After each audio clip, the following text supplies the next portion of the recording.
really excited to have Ann Tumlinson here today. She's going to kick us off. She's the CEO and founder of ATI Advisory. They are a research firm specializing in healthcare and aging. She's also, I understand, the founder of daughterhood.org, which is a global community of family caregivers, and a fellow at Nexus Insights. And I had an opportunity to read her op-ed in thehill.com, which you should all read if you haven't had a chance to yet, that really kind of comes at this national issue of caregiving infrastructure from a great perspective, really sort of asking the question of how do we have trusted and independent voices helping older adults and families navigate this complex question. You have, private pay, Medicare, Medicaid, all different kinds of, payer sources, but really complex issues. For now, let's turn it over to Ann to start her presentation. Great, thank you. I really appreciate that introduction, and it's really an absolute joy to be able to talk. So thank you so much for inviting me to talk about this, because it's my kind of new favorite topic. I'm kind of obsessed with this issue of infrastructure, and it's especially an honor to always to be involved in anything that Eileen Tell is involved in, because she really is truly the expert, I think, on all of these issues. And so I didn't prepare 45 minutes worth of slides because I think that this is, in some ways I'm raising more questions than I'm answering. And so, you all are going to probably be, as usual, as the state of Minnesota, kind of on the forefront of really thinking about and solving and testing and experimenting with how we move forward. It's just absolutely so exciting to even be able to raise some of these issues with you. I think before I launch into the slides, I want to just share with you all personally a little of the evolution of my thinking on these issues, going all the way back to 2014 when I founded Daughterhood, which really did come out of a kind of a series of conversations with my friends and family, and kind of getting to be at that age where all of a sudden we weren't talking about. Well, we were still talking about where our kids were going to go to college, but we were also talking about what we're going to do about our parents. And I had my first revelation then, which was that, and many of you on the phone or on this call who know me or video know that my career really was focused on long-term care financing. So many of the issues it sounds like that you all have been talking about and grappling with in the broader financing arena, that was kind of my jam. So I think maybe I was always walking. I realized I had this blind spot that I had always been walking around with, this idea that if you have a way to pay for services, that you're good. So if you're in Medicaid, or if you had private long-term care insurance, or if you had a lot of money, sort of problem solved. And that the main problem that I was focused on was, how do we pay for services? And of course, that is fundamentally important.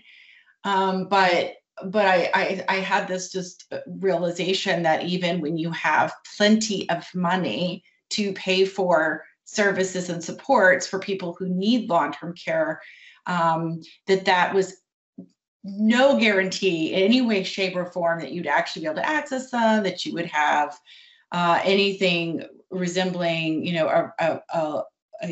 kind of a positive experience, or like a lack of stress in your life. So there was that sort of moment, having been that policy geek working for 20 years on all of these policy issues, suddenly realizing what the disconnect that I personally was experiencing around what it was like on the ground level. And Daughterhood really kind of came out of that. And then the second epiphany came more recently, particularly around the proposals to provide more funding for home and community-based services within Medicaid, but also after working for years and years with kind of talking to a variety of different startup organizations in the tech space and aging 2.0 folks and things like that, that and I'm just going to give you the punchline now, but I'll talk more about this in a few minutes. That this problem just kept coming up over and over again, which was just the problem of where do I even start? I call it the problem of where I start. And daughterhood ended up being this incredible opportunity for me to do what I call field work. And so daughterhood is if I were an anthropologist, that would be my field work. And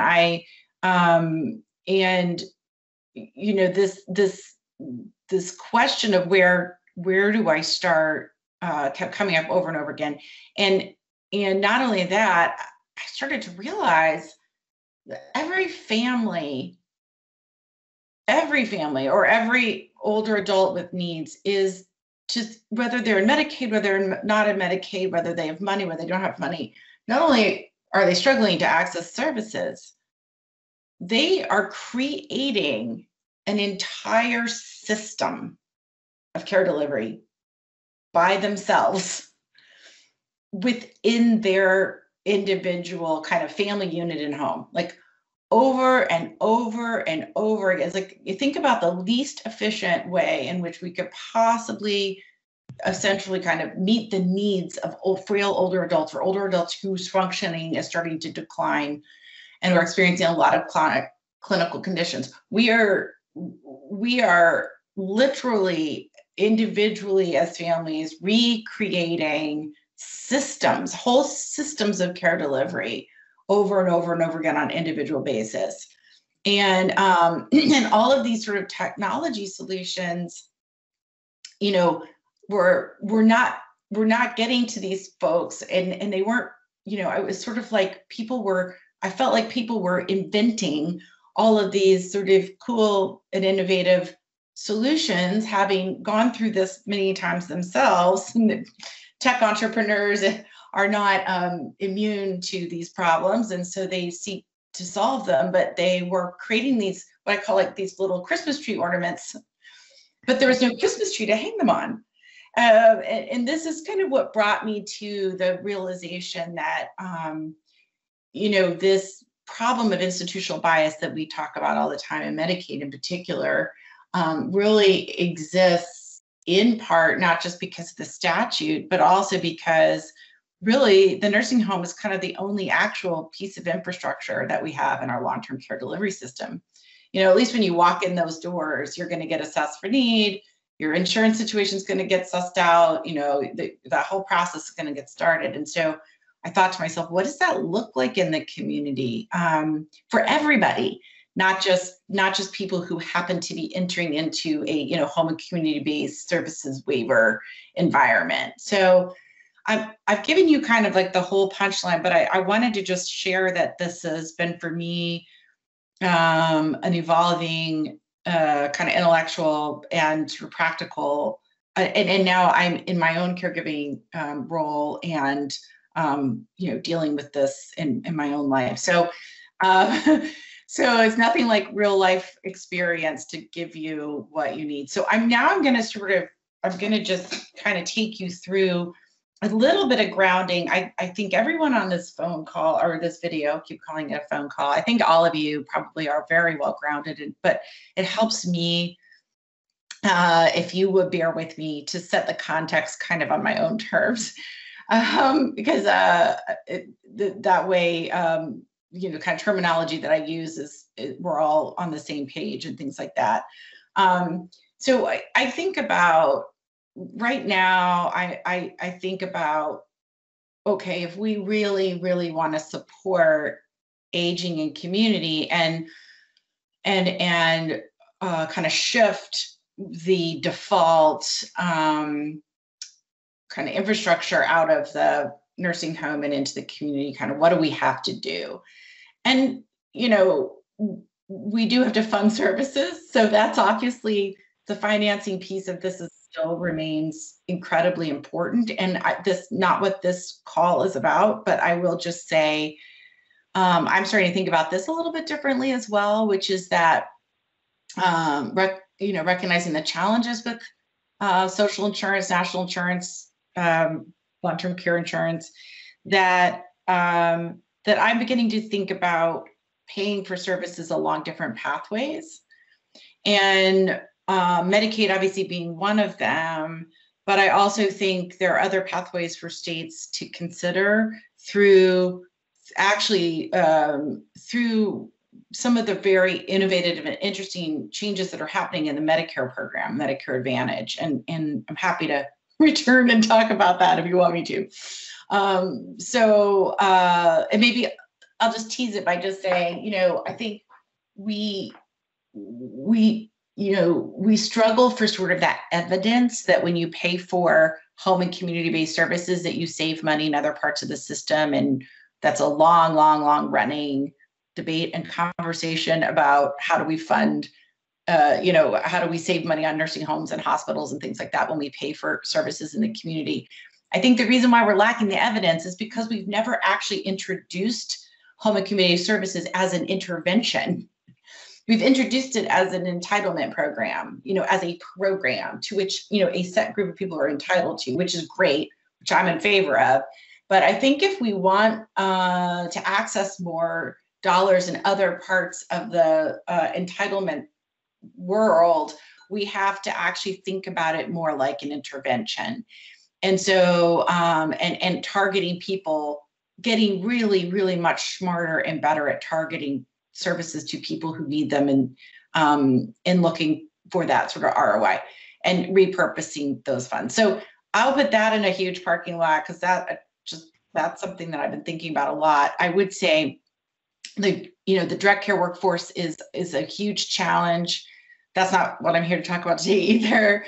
But we as I'm sure you all are grappling with your plan for the FMAP enhancement that hopefully will continue if the reconciliation bill moves forward, is that we are, there's tension between how many services, kind of units of service you can fund and how much you can pay for a unit of those services, and finding the right balance to ensure, a direct care workforce that can meet the needs of the people who are entitled to those services is an enormous challenge. So, then there's this third piece, which is what I want to talk about today, and that I introduced in my opening remarks, which is this question of, okay, we've got funding, we've got a workforce. How do we get the services and the workforce to the people who need them in an organized and coordinated way that really meets their needs, and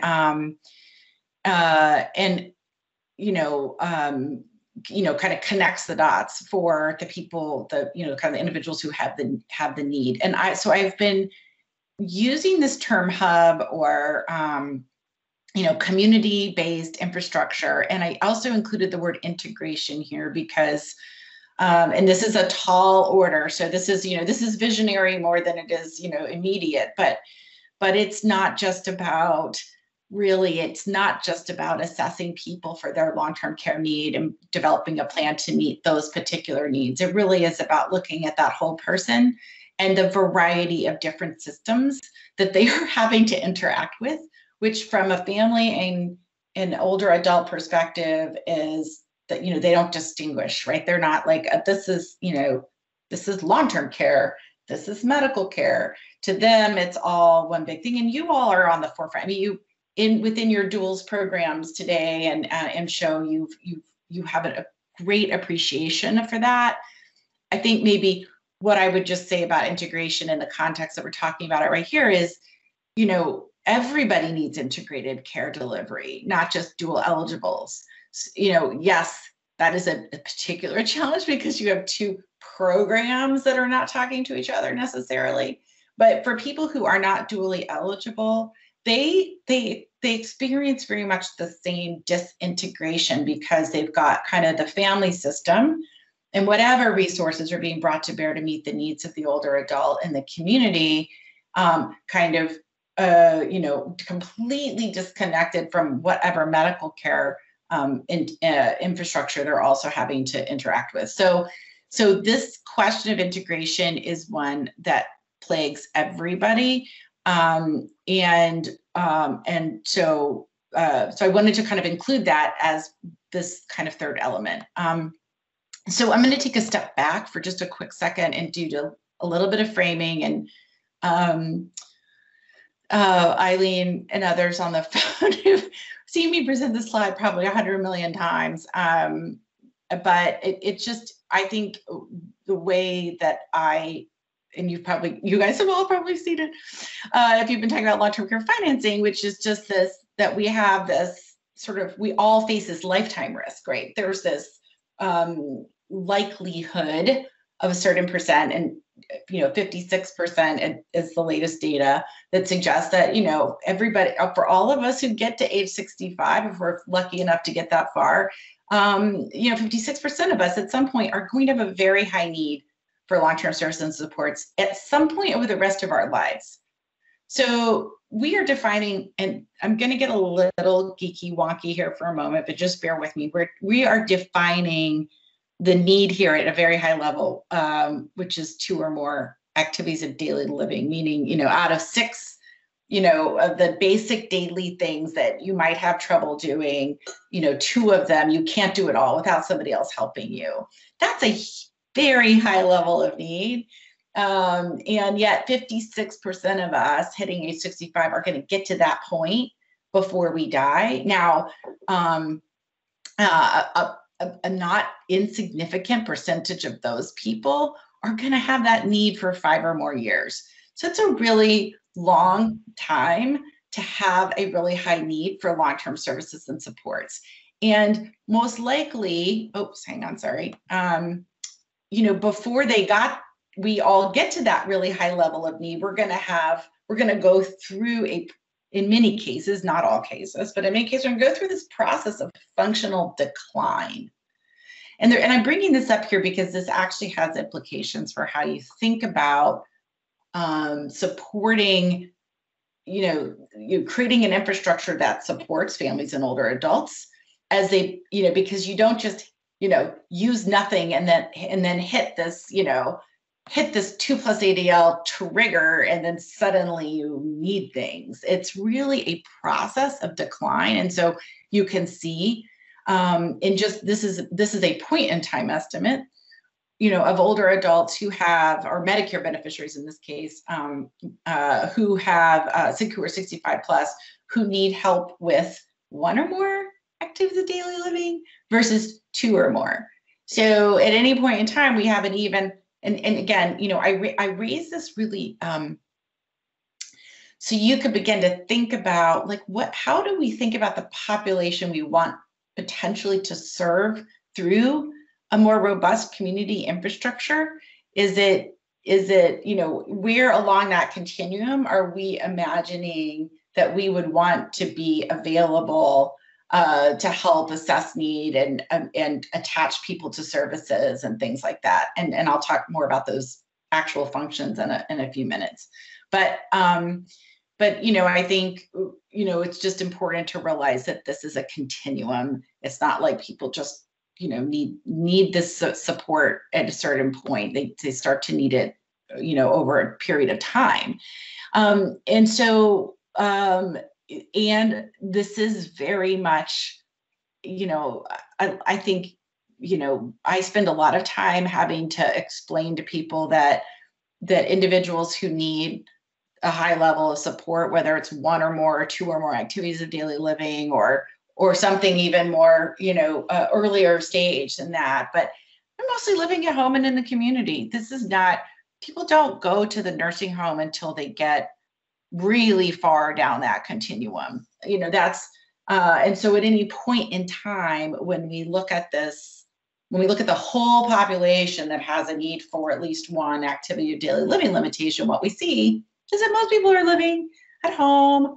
Maybe they're living in some kind of seniors housing. I include assisted living in that bucket because it's not a nursing home by any stretch from a regulatory or payment perspective. I'm just say a couple of quick more things and then, and this is the other, I think, so the misconceptions that I run across a lot are that people live in, you need long-term care, you live in a nursing home, and you need long-term care and you're on Medicaid. And so just this pie chart represents people just living in the community, because yes, once you're in a nursing home, you're much more likely to be on Medicaid.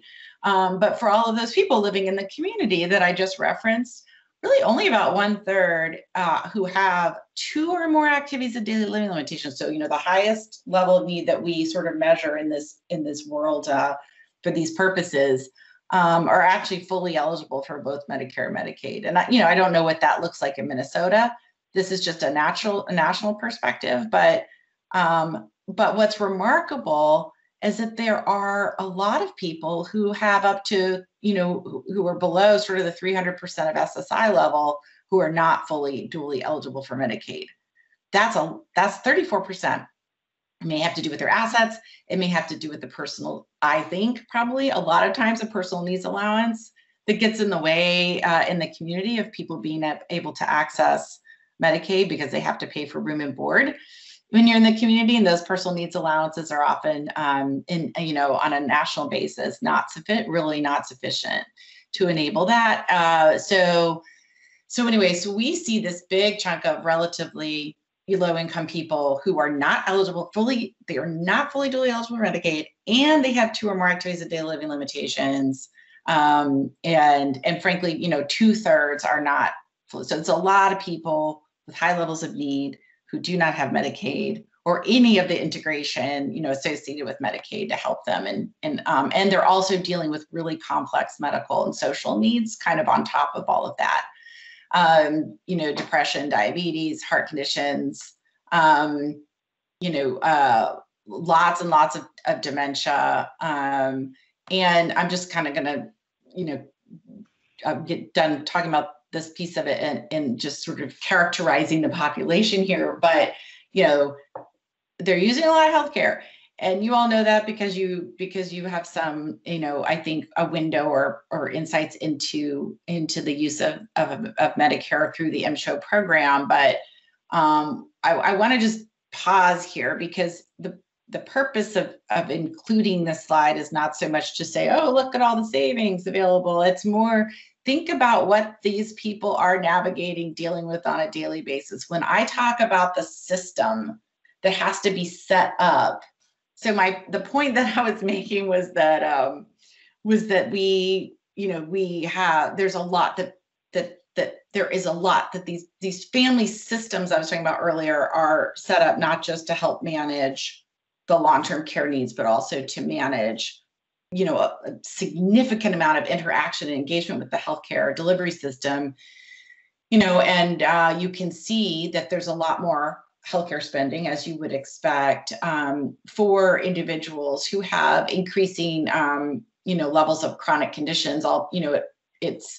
But what we see is that the function, the real high costs are associated with the ADLs. They're obviously associated with the chronic conditions as well. But it's these 2 things together that make this such a big challenge for the individuals and their families. And so, what I always say is, I sometimes I say family caregivers are the ultimate accountable care organizations. It's almost impossible for an older adult who has a complex medical need and long-term service supports need there's almost always some family member who's involved, whether it's a spouse or a niece or a nephew, or, there's almost always somebody involved to some degree or another. And if there's an adult child, like a daughter or son, they're, or a spouse, usually they are providing a significant amount of management coordination. Obviously, they're doing a lot of unpaid caregiving. They're handling a lot of legal and financial issues. They're navigating insurance. It's a full-time job. And they're handling all of it alone. They're literally alone. There's no one to help them. And they're doing kind of what I like to say, in addition to providing actual hands-on care and not just long-term care, but also medical care. They're doing medical care, especially post-acute after a hospitalization, because our post-acute system in Medicare is a mess. So in addition to all of these things that they are navigating, they're also sort of performing this thing I call service matching, coordination, and communication. So how do I, and so this gets to kind of what, how do we think about what the functions of a future community infrastructure, what do they need to be doing and assisting with? How do I figure out which service I need, and then which provider, so, like, what do I need?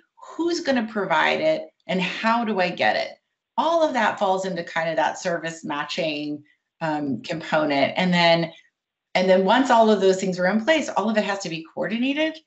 And there's an enormous amount of sort of communication that has to happen between, family members and the medical team and the long-term care team. And, we don't have very many of these integrated, care delivery models where there really truly is a team of professionals that are leading the charge. It's usually the family caregiver who's assembled their own team, and they're doing all the coordination and they're facilitating all the communication, sharing medical records back and forth and all that kind of stuff. All of that is being handled by the family member. And it's, they're doing it, pretty much, they've set it all up. They all set it all up themselves and do it themselves. I hear a lot about binders and apps and things like that from family caregivers. And the reason for this is because we have no system. I mean, it's sort of like, we don't have, there's no kind of, place to go. And we're going to hear, I think, from folks who are doing things in this space, and particularly, I hear a lot about AAA as well. AAAs are doing, well, they're not really funded or really even authorized to do some of these things that I'm talking about that need to be done, unless they're part of, a home and community services program where they're being paid to do it. So these are kind of the three big domains that we have to figure out. It's like how to manage the medical care, how to manage the daily care needs, how to handle, where are people going to live, and how are we going to make that housing safe, and this is not even, we're not even touching on sort of social engagement, quality of life, purpose, and those kinds of things, which very much weigh on family caregivers. So this is what as I sort of was alluding to in my previous comment on the previous slide, which is that,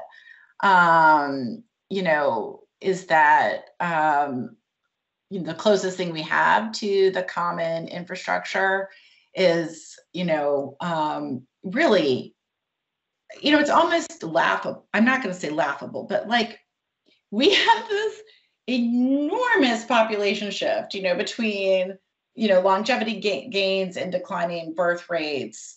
Our whole population is getting older. We have probably this decade is the decade we'll be making that transition.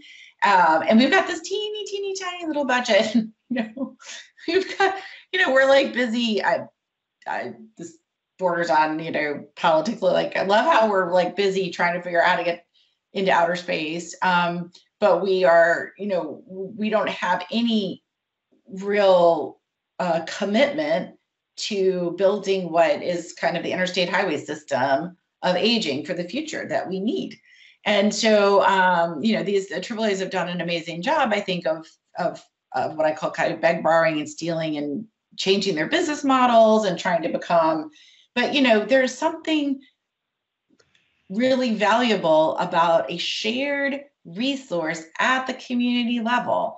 And I'll talk more about just my personal views about why maybe this isn't something that every Medicare Advantage plan or every MLTSS plan or every ACO can set up and run. I think the economics and the need for scale make it really hard for those kinds of organizations to compete, to deliver some kind of a navigational service. And so I'm quoting one of our dear colleagues and friends, Mark Cohen, who is a Minnesota native, works at UMass Boston. And one time I was talking about this kind of early in the evolution of my thinking around it. And he's like, I wish I could imitate him, but because he's so funny, but he says, I don't even know. He goes, I'm an expert and I don't even know where to start. I mean, he goes, I just have to just kind of open up the yellow pages, which which I just love as a quote. And, our daughterhood community says, why am I in charge of all this? We put people into assisted living and then we think it's all taken care of, but they're still going to the emergency room on a really frequent basis. And so there's some, these are just some sort of reflections of things that we hear all the time.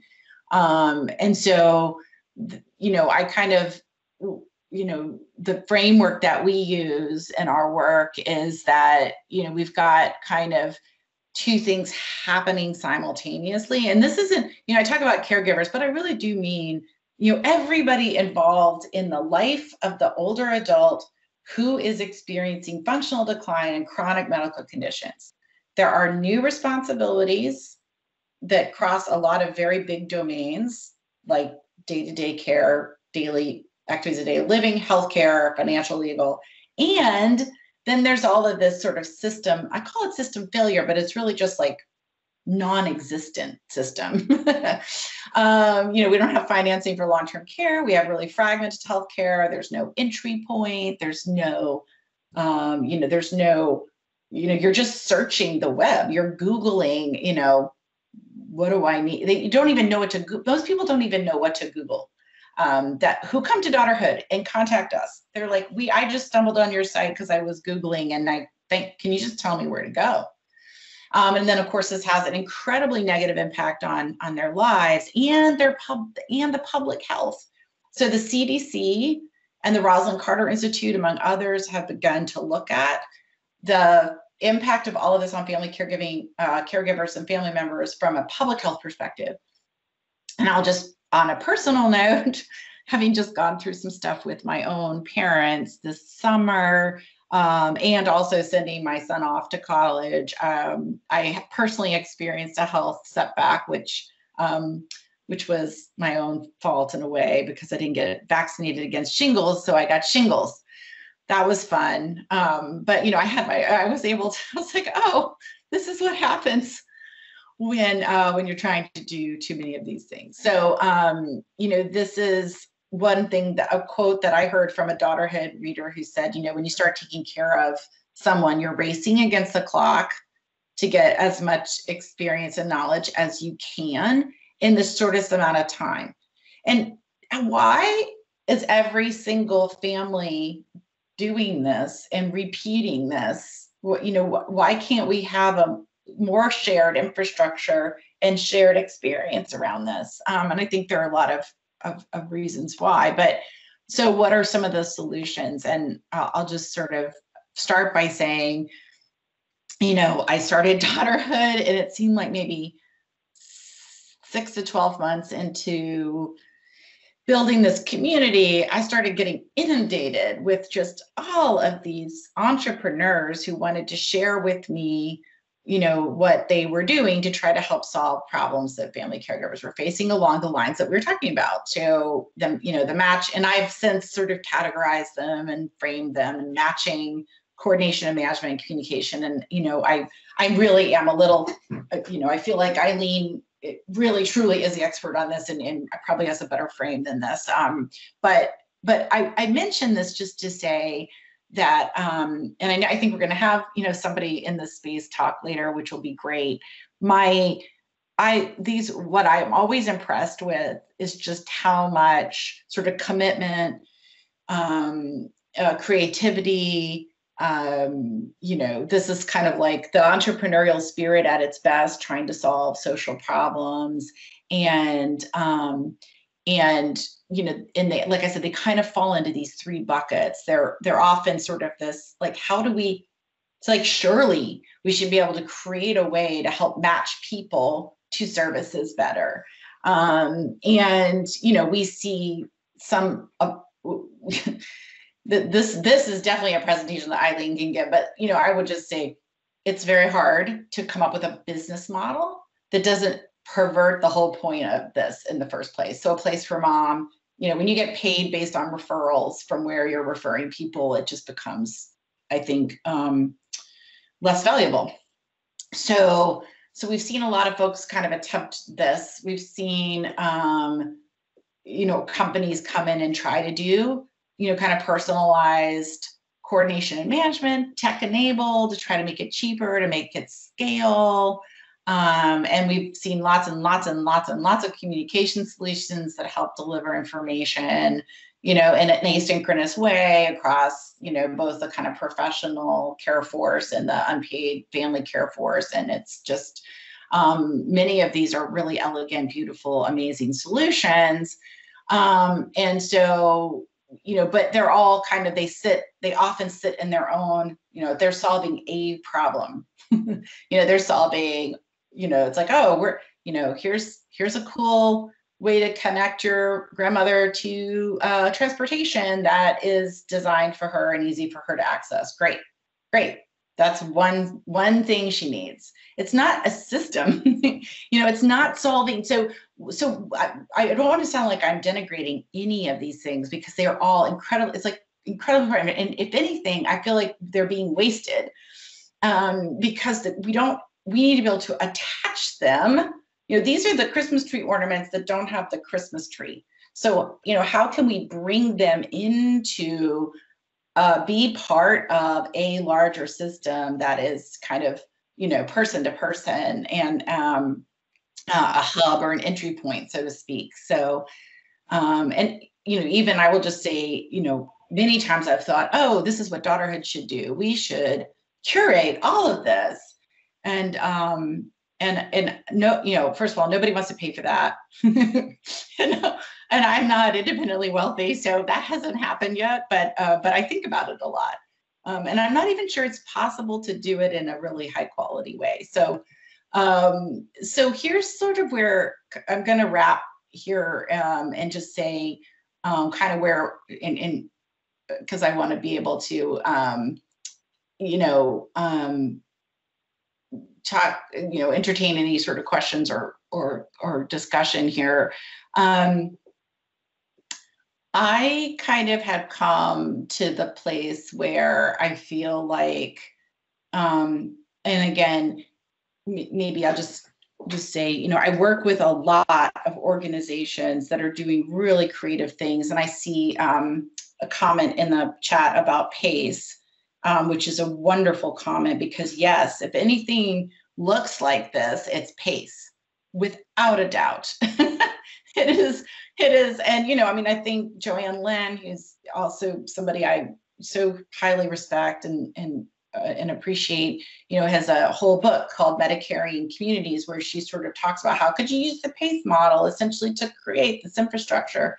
And the problem is, of course, PACE is available to a very narrow slice of people, and it is very highly dependent on Medicaid, a lot of Medicaid dollars to come into it. So I think, Minnesota should, I think, PACE, yes, do PACE, that will help. But how do we create the PACE for everybody? So how do we create a buy-in to PACE? How do we create, and sorry, because my point here is really like, even if we did, have a PACE center in one community, and I'm making this up, an MSHO run at an adult day center, FIDE SNP, what if we had, all of these, or what if one of your big ACOs in Minneapolis, attempted to do something like this? The problem is that I think is that it's very hard to do this well without a lot of scale. And in the end of the day, health systems are not good at this. Physician groups are not good at this. We've created these sort of like, care management codes in the Medicare program. PACE is good at this, but it's because of the way the dollars flow into those organizations. And so I've kind of come around to this idea that we would benefit from a shared resource in the community that helps every older adult with a certain level of need and their families navigate not just the long-term care system, but also the healthcare system, and that the healthcare organizations and the physician groups and the hospitals and the health systems and Medicare Advantage plans kind of all benefit from that. And we have seen a model similar to this in Vermont, where they have set up these sort of community health worker hubs. And these community health workers, which it's a slightly different problem that they're trying to solve, but the community health workers interact with and get attached to all these different physician groups and help patients in those physician groups get some of their needs met that are related to their healthcare. And they pay for it with essentially everybody contributes to a fund. So that's a model that I just kind of mentioned. I'm not an expert on it, but it's something to think about and look into. So the idea that we sort of pose in this paper, it has not been, we haven't fully fleshed this out, but the idea is grants for the starting with sort of an investment, a public investment, for the purposes of establishing kind of this aging services hub. It could be the AAA, could be the recipient of those grants, or it could be another type of an entity. That's a debate. But kind of with three big kind of responsibilities: conducting those needs assessments and helping with care planning, assisting older adults and their families in identifying the appropriate services, the providers, and service coordination, and then helping to coordinate all of these different services with the hospitals and the physicians who are actually treating these people as patients. And then this might be something that could be competitively bid. Again, there's a lot of work to do here around what this could look like.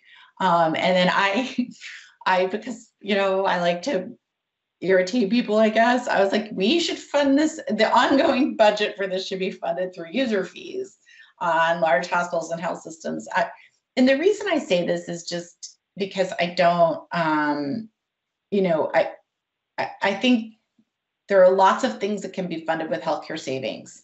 Lots of things. You could fund transportation with healthcare savings. You could fund, the Capable program. You can fund all kinds of things by reducing the amount of money going into large hospitals and health systems. You can do this through risk-based payment methodologies. This is all what's going on at CMMI and that you all are doing the MSHO program.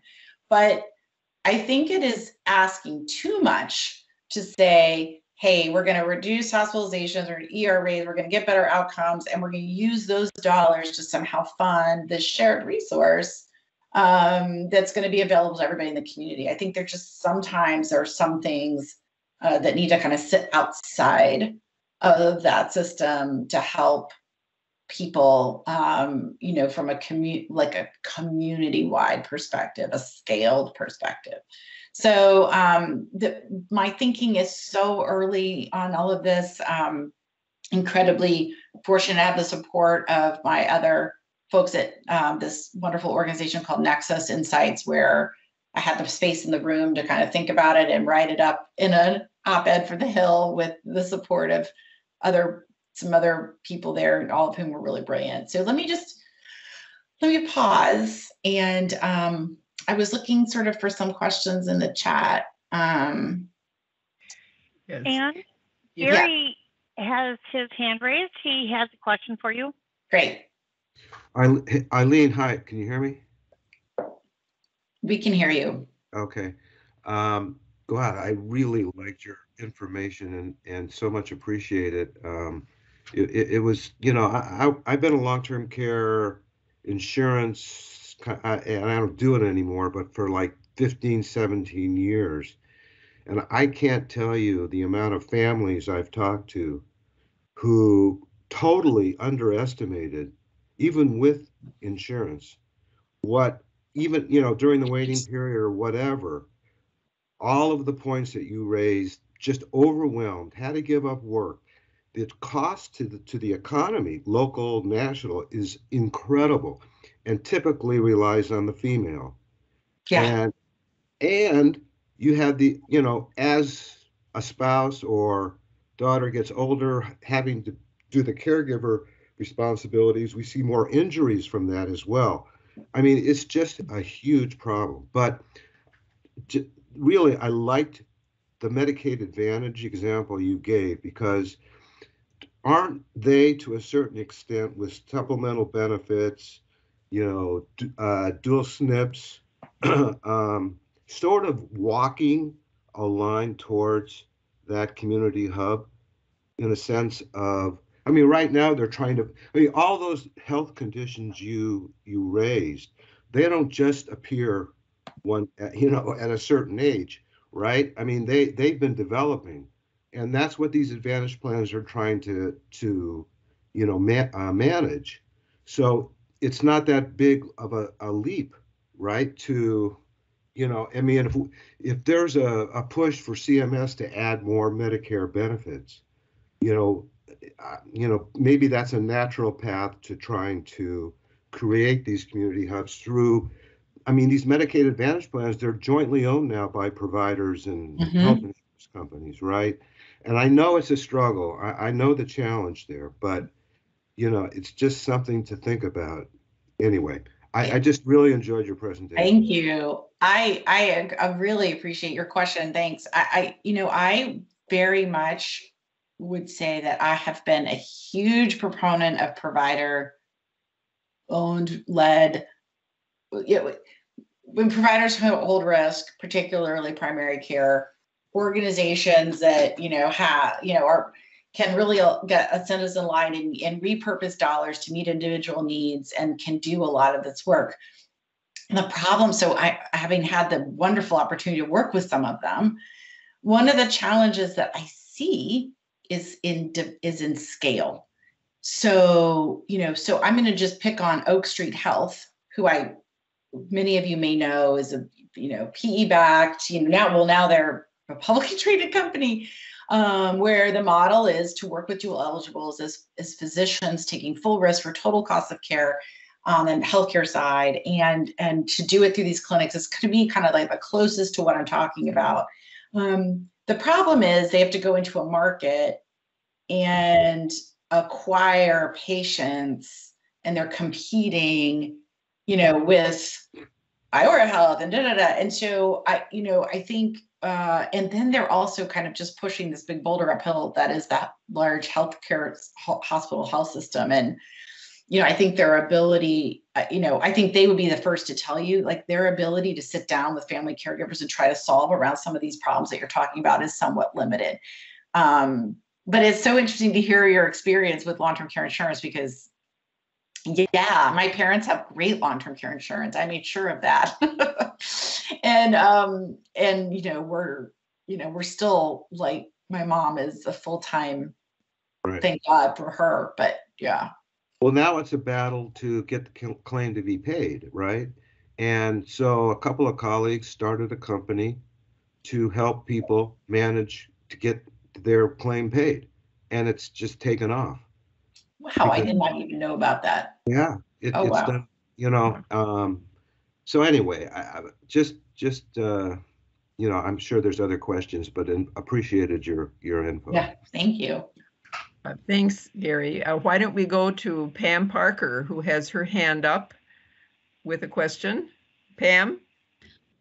Hi, well, again, this is a great presentation. Hi, Ann. Hi. And I just wanted to mention one thing that I have renewed enthusiasm and respect for, that I think is a building block that Minnesota can use, that could be attached, could help organize the Christmas tree ornaments a little bit, and already is doing that. And that is the senior linkage line. With family members, a lot of my family, extended family comes to me, of course, because of my background in this. And, where to start is exactly what the problem is. And I always tell them the senior linkage line.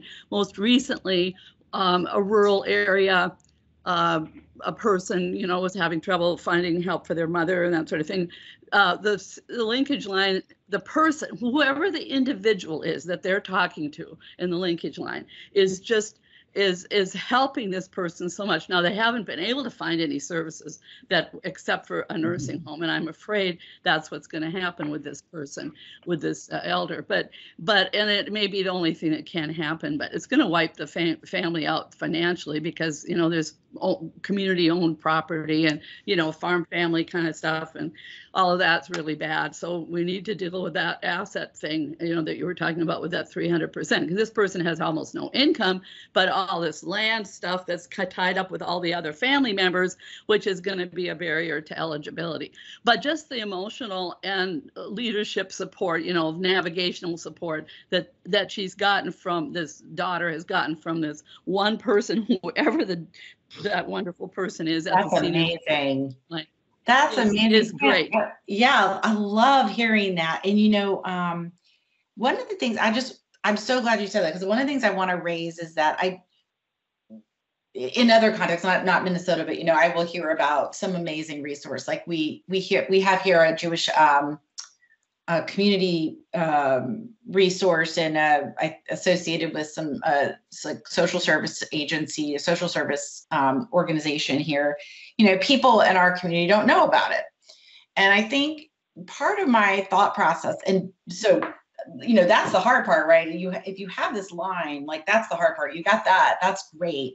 Then it's sort of just like, how do you communicate to, Minnesotans that this sort of, that there is this hub, right? And so some of it is more about, then it becomes more about a kind of redefining it or rebranding it as this and making it, I think part of what I've always kind of thought is like, if there was just a storefront that said, we have AAAs, but people are like, they don't know where they are. They don't like, if in every single CVS, there was sort of like, along with their little new health hubs, there was like this, aging hub or something like that.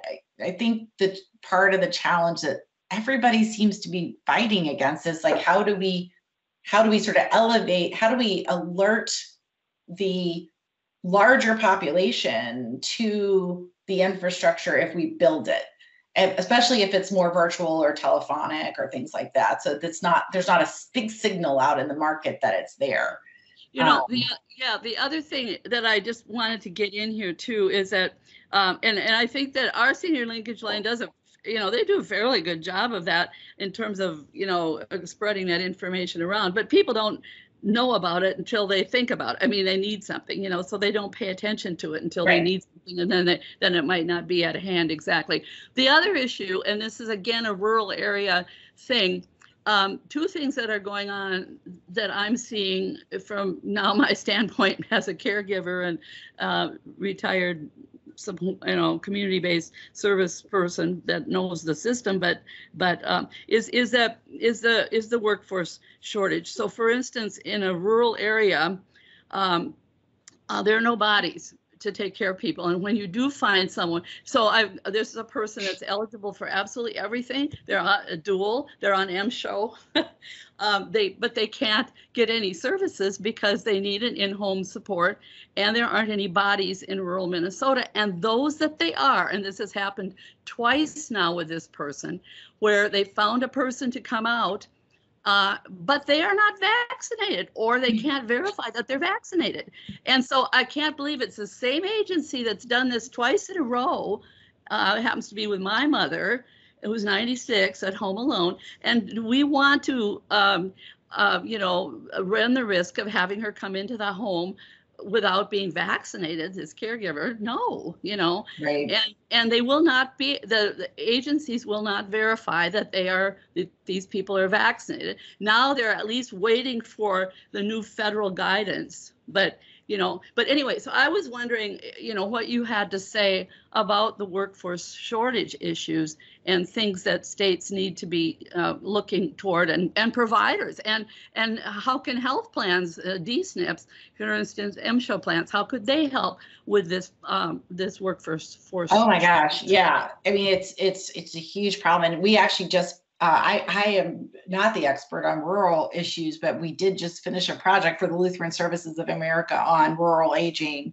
And I'm happy to have, at some point, happy to have our lead researcher on that sort of share the conclusions from that with you guys. But I think we looked at the workforce issues, and I think, unfortunately or fortunately, it really, so vaccination, the vaccination issue aside for a second, because I don't know what the solution is on that, but I think compensation, this is the big challenge, right? We have these new FMAP funds potentially, and maybe for 1 year, maybe longer. And it's like, yay, but, we may have to use a very big portion of them just on compensation for kind of services that are already effectively kind of budgeted or authorized, because otherwise we're not going to have anybody to deliver the services. And we looked at this really, we're like, is it training? Is it career paths? Is it, recruitment, whatever? It's just daycare is another one. Daycare, but all of that's obviously it's a much bigger economic issue. But the compensation is the kind of the big thing. And I have this bold prediction that I think in 5 to 10 years, we're going to be competing with other countries for immigrants to do care jobs. I think it's going to be this, kind of like we're going to be offering these beautiful packages to people, from the Philippines and South America to come here, and they're going to be weighing, United States versus Germany versus Japan, because we're just simply not going to have just the people that available to do it. It is a huge, huge issue. And so we have to be really creative too. But that's a whole. It's a kettle of fish. It's a whole, yeah. Maybe we have time for a couple more questions. I haven't called on everyone. I noticed that, Carrie Thurlow, and I think Rajan Moon has been on the list too. Would you like to take it away, Rajan? Actually, Rajan, it just states that he is no longer has access, so he has actually left the meeting. But okay. How about I can read what the comments have been. Carrie stated that your program sounds a lot like the PACE programs and a lot of others found in a lot of other states. And then yes. I think it was Eileen that stated that she has to leave, but this is the comment that she'd like to make. Love the idea of Aging Hub.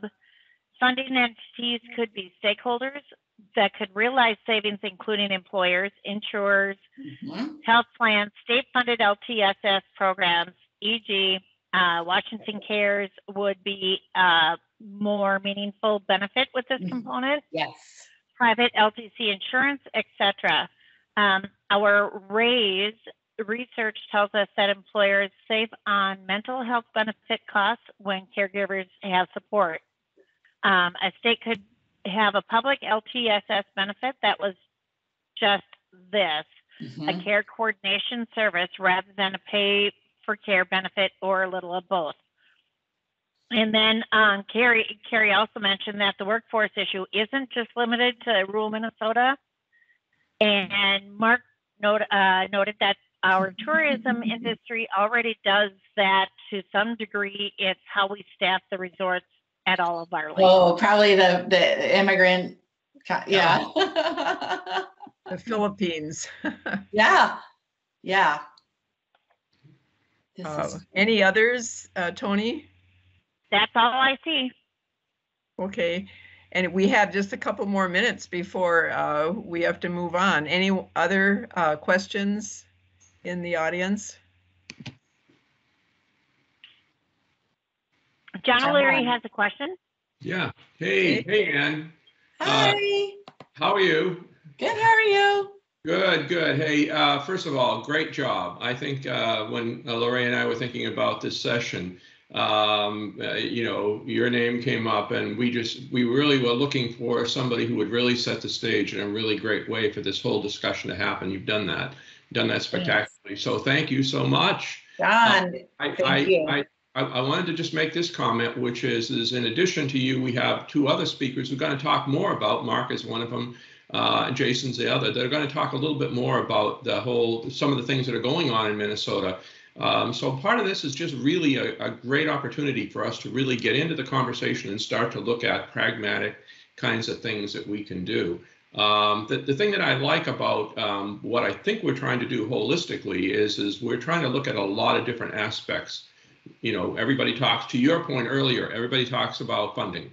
We're going to have a session on funding coming up, but funding by itself is really important, but not the key thing. And so finding new ways, and I do want to follow up with you later, but finding new ways. You mentioned the idea of different tracks, different ways to get funding. We're also looking at, we've done a lot of work on the whole idea of Medicare Advantage work, working with a group, LTQA, who I know you're intimately familiar with, Mary Tate and her group. So we're going to have some reports out on that really very shortly, the first week of October. So there's a lot of things that are happening here. I think the key to the whole thing is looking at it holistically. It's not just insurance or funding.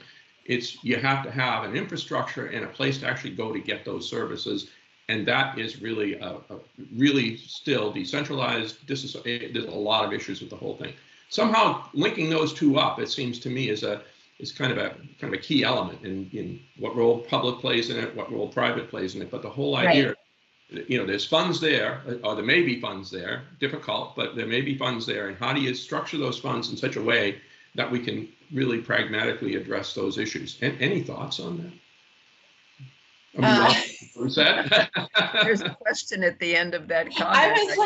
I was like, yes. Wait, what? You know what? I'm not gonna. The one thing you made me think of that I'll just end with and to say here is, well, so first of all, yes, I think it all has to line up. I think I really like the idea of sort of like this jointly funded kind of pool of dollars, but I kind of also like the idea that there is, you know, that the public taxpayers sort of say, yes, we want to invest in the construction of this infrastructure, and then the sort of ongoing operational needs are funded through that sort of those different that sort of funding pool. But and I just don't think, you know, anyway, I just don't think we're going to get there otherwise. But, you know, this is all about baby steps, and it sounds like there's a lot of things going on in Minnesota that you can begin to sort of build off of things you already have, you know.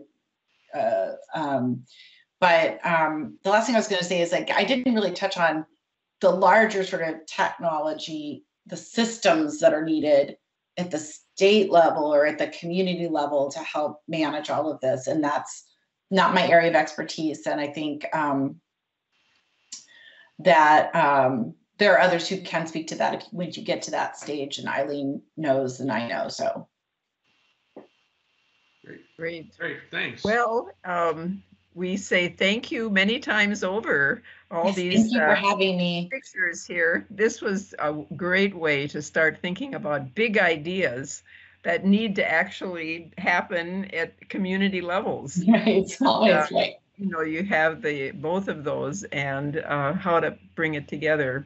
When we have people who are kind of going the other way, when you have a shared value and something that needs to be shared, it's a difficult challenge because of some of the other things that are underway, unfortunately. Yeah. Anyway, thank you so much. And thank you for having me. I really appreciate it. A little bit as we move on to our other speakers, but thanks. Thank you. Well, and without any more ado, Mark is here to talk to us about Trellis and about related things.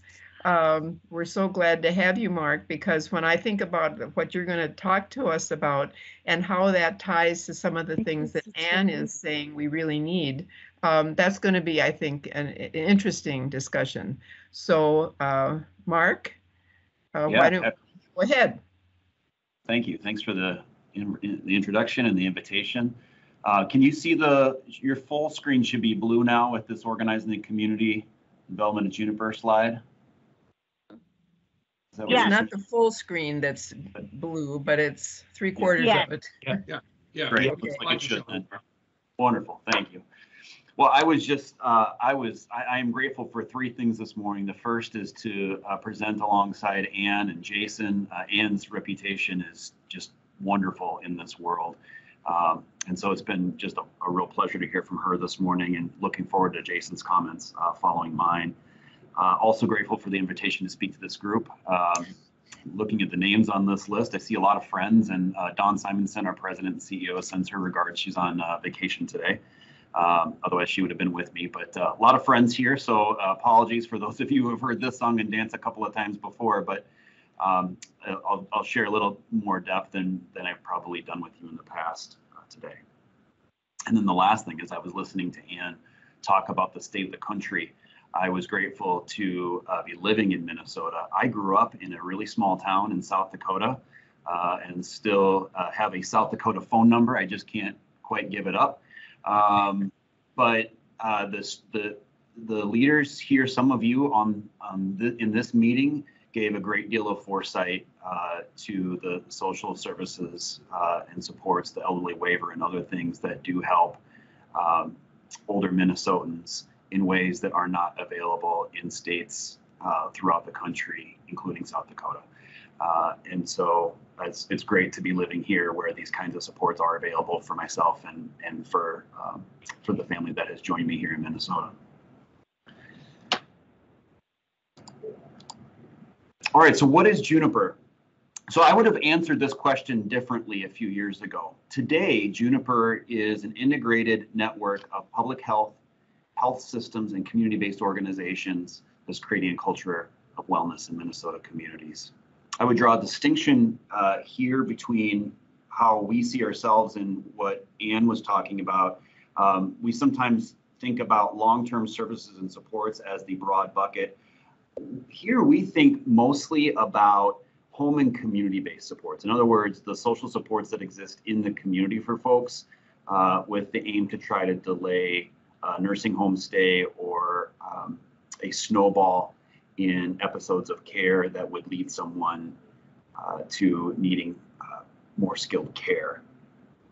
So that's how we think about ourselves here. And a couple of years ago, I would have shared this slide, and this might be different than what you've heard me say in the past, because I would have said that Juniper is really a partnership of Minnesota's area agencies on aging and their Older Americans Act program providers. But through the good work that we've done together and the program development work that's happened in partnership with all the AAAs, we've generated a great deal of interest in the Juniper work that now well extends beyond the network that we've had in the past. And so we now see Minnesota's health plans, primarily through the MSHO plans, taking interest in our work, and we expect that work, that interest, to grow in 2022. We see nearly all of Minnesota's major health systems having conversations with us in an active way as a way to try to integrate their patient care with community-based care. And then we're seeing a much broader range of community-based organizations who want to offer support to their neighbors and friends throughout Minnesota in a network model like what Juniper offers. That goes well beyond what the Older Americans Act program providers, that group that we had started with. And so we're seeing quite a lot of momentum around those things. So we are committed to integrating prevention, home and community-based services and medical care in really in the way, I think, the spirit of what Ann was saying and in the tenor of the questions here in the chat. I noted that Ann had said, when you encounter one of these episodes of care, you start to ask yourself, what service do I need? How do I navigate that? How will I receive it? Who will give it to me? And then how is it going to be coordinated with my other care that's offered to me in the traditional medical system? And so we have seen ourselves as squarely in the place of trying to solve that alongside Minnesota families, because like you, we are experts, and I can speak from my own personal experience as someone who works in this area, who recently helped a family member navigate a knee replacement, which could have been, given the other complicating factors in his health, could have been it was very tricky, could have been trickier. It's still very difficult to know where to start. even when you work in this area. Now, what I would say about Juniper is Juniper's been an evolution. We started with evidence-based health promotion and disease prevention classes. In the Older Americans Act, the federal government funds, federal and state governments fund these activities under Older Americans Act Title 3D. And you would know these programs as Tai Chi, Moving for a Better Balance, Matter of Balance, the Chronic Disease Self-Management Program, we call Living Well with Chronic Disease, or Living Well with Diabetes, Living Well with Chronic Pain. So there are these classroom-based education services that are offered throughout Minnesota, in every Minnesota community now, including with online and in-person options, where we can offer support for folks in really what is a group support format. And this, we think this works well, at least for some populations, where they can receive this kind of care alongside their neighbors who are struggling with some of the same things that they are struggling with in places where they typically go. So it doesn't have to be delivered in a hospital or in a clinic or some faraway place. It can be delivered at your church, in your local senior center. And so that's where we see classes happening. And of course now with COVID over the last year and a half or so, we've seen a movement to online, and certainly have had some headwinds with COVID. But what we see overall is increasing interest and increasing methods for participation across the state. Now there is this trick about how you coordinate it all. And so what we often say is that the role of Trellis in all of this is that we organize the community. Trellis is the new brand name for the Metropolitan Area Agency on Aging. We offer many programs here at Trellis, including the Senior Linkage Line, which Pam mentioned earlier. Juniper is another program of Trellis.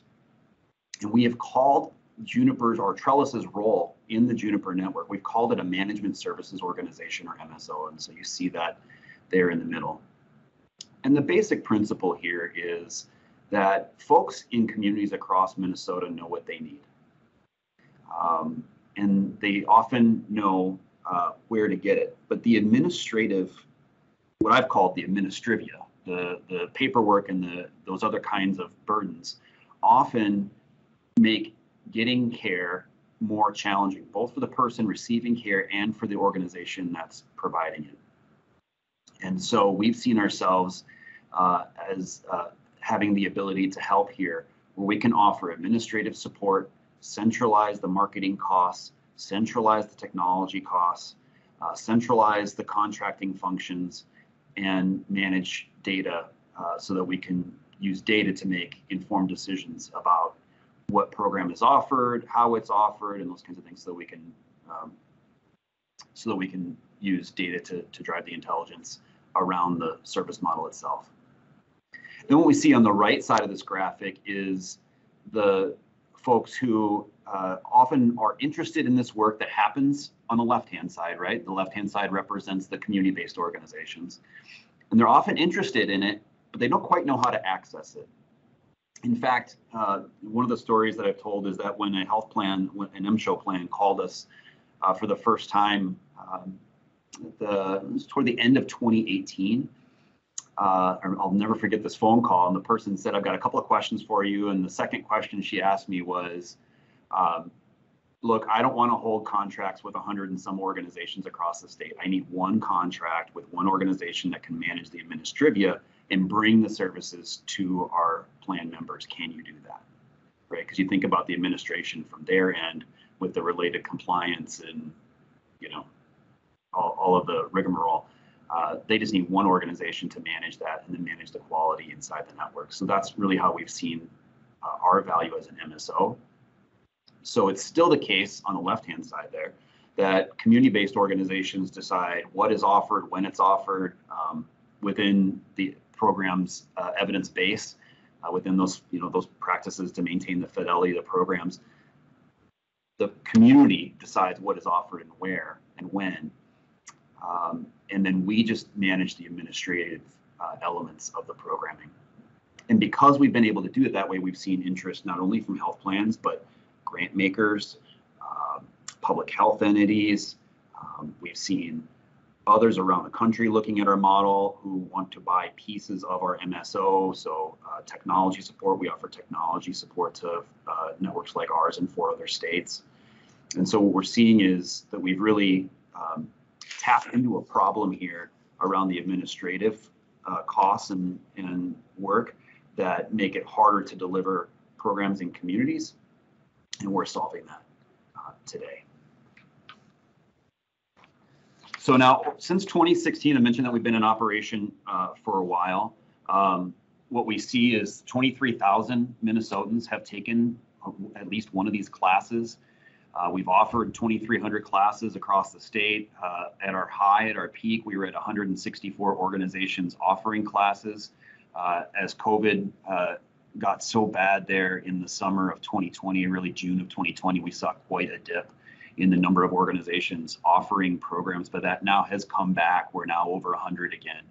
And so we're regaining momentum there. And then perhaps something that we're most proud of is that I think we've done a pretty good job engaging the community. We have 850 class leaders that have been trained across Minnesota who offer classes to their neighbors. Many of these folks are volunteers.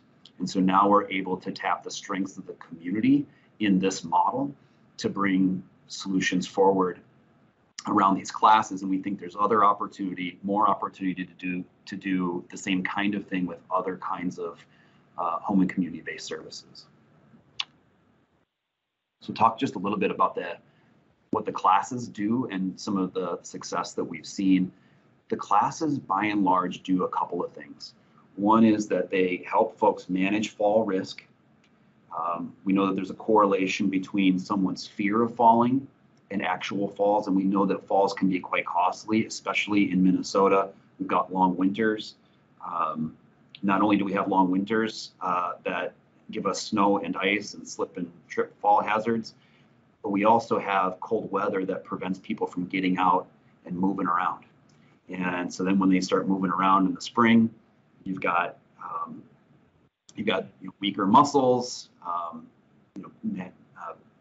Managing balance is trickier, and so the preventing falls is a growing piece of our work, and certainly a driving interest from health plans and health systems that talk to us on a weekly basis.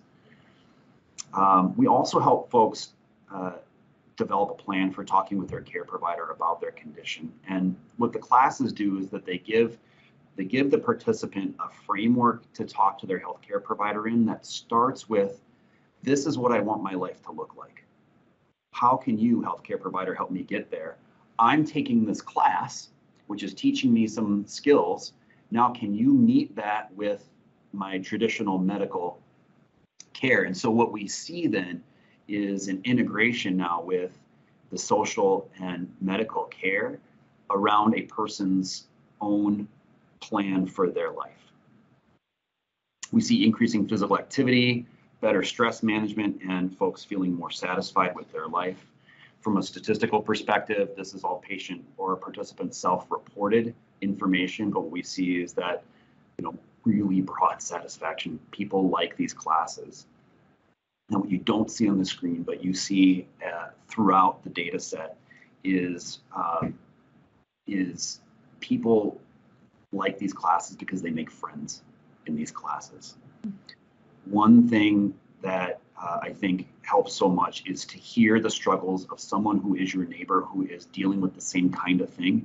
And what you will often see is that somebody will set a goal, another person will listen to that goal, say, hey, that's kind of interesting, maybe I'd like to try that too. They can buddy up, or they can see how the other person deals with it and then try it themselves. I'm probably more that way. I'm the person who sort of walks into the pool. I don't do the cannonball in. So I'm the person who would watch somebody else, see if they had success with it, and then adopt it myself.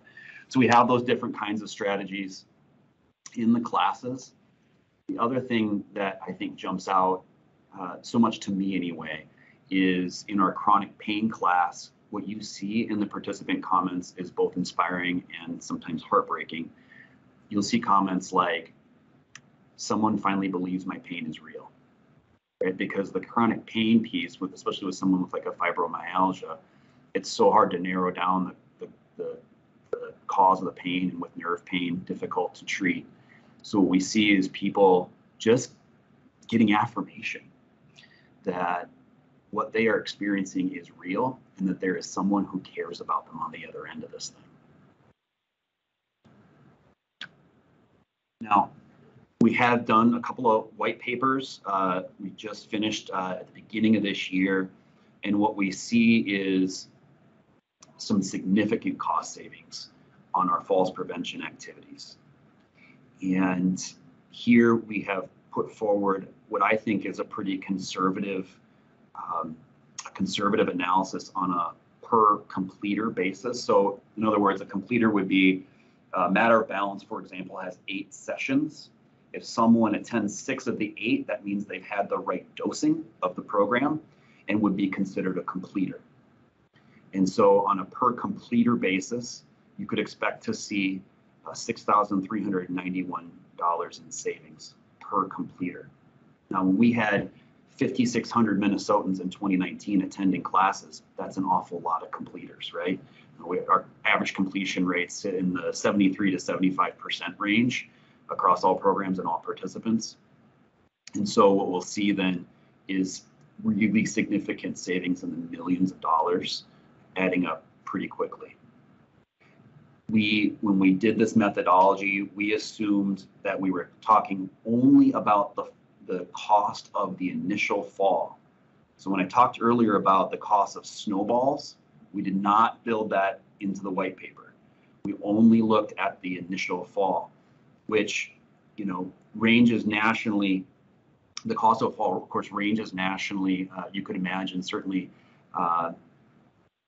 quite a range even here just within Minnesota. We chose about $13,000 as the cost of a fall, a single fall. And so the ROI on this thing could be pretty significant. Now these are based on participant self-reported data, so that is a limitation in the study. We've had a hard time accessing medical claims, and so we want to do that. We are actively exploring how to get that done, and we know that that's important. But the numbers, frankly, are gaudy because falls are so expensive. So on the falls side anyway, it's significant. Now on the chronic disease side, we still think that there are cost savings, and we do think that those savings are substantial, not though as substantial as what you see here on the screen for falls. And the chronic disease methodology is much more complicated because of the multiple factors relating to chronic disease, especially when you've got older adults who have so many comorbid conditions, and you've got chronic disease driving those conditions. So what we think there is that certainly more study is needed, but that the savings are also there for those programs, just not as clearly demonstrated in a white paper at this time. So what we think we can do now, based on the success that we've had to date with these classes, is to begin to expand the Juniper network into other kinds of home and community-based services that demonstrate power. And this is where I think the area agencies on aging have a unique opportunity to come together to leverage, again, starting with that core group of grantees who offer home and community-based services across the state now, and start there and expand out from there. And I think that aligns with so much of what this group, your group, has been talking about in terms of the kinds of supports that folks need to live, Minnesotans need to live independently, longer, and at less cost, both to themselves and to the state. Now, it's important to remember, just get a drink here. It's important to remember that the federal government already spends $2 billion a year on the Older Americans Act network across the country through over 620 area agencies on aging across the United States. Unfortunately, relative to the percentage of older adults, which is of course growing, and inflation, where our funding in area agencies on aging has stayed basically flat. When you adjust this for inflation, we're down 25%. These numbers are a few years old, and they're the studies put out by AARP. But what you see is that, and Ann alluded to this, the funding in the Older Americans Act simply is not keeping pace with the need. And of course, the need is significant and growing. We agree with Ann that this does seem to be the decade that we're going to have to solve this problem, both as a state and as a country. Now, we have seen federal stimulus pop in here. These numbers were from the spring, so they don't include all the stimulus that Congress has authorized here in 2021. But we have seen a pretty big jump in resources, but we don't expect that it'll continue for a decade, right? So, what you see here is the trend I just showed you, where the appropriations are basically flat.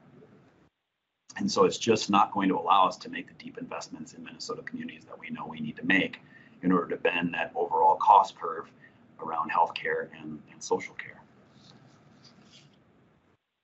So we think there's an opportunity here to focus on high cost, high need populations.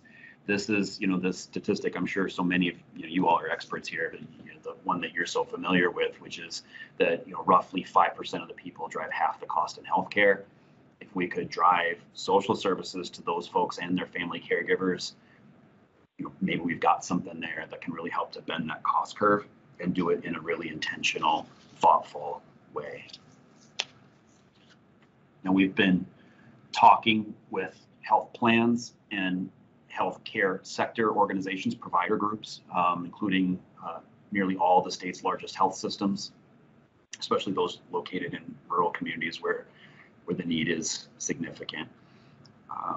Here's just a few things about what they've told us. One is that we need to have ROI, the demonstrated ROI for our services. We know that tying back to medical claims is the holy grail.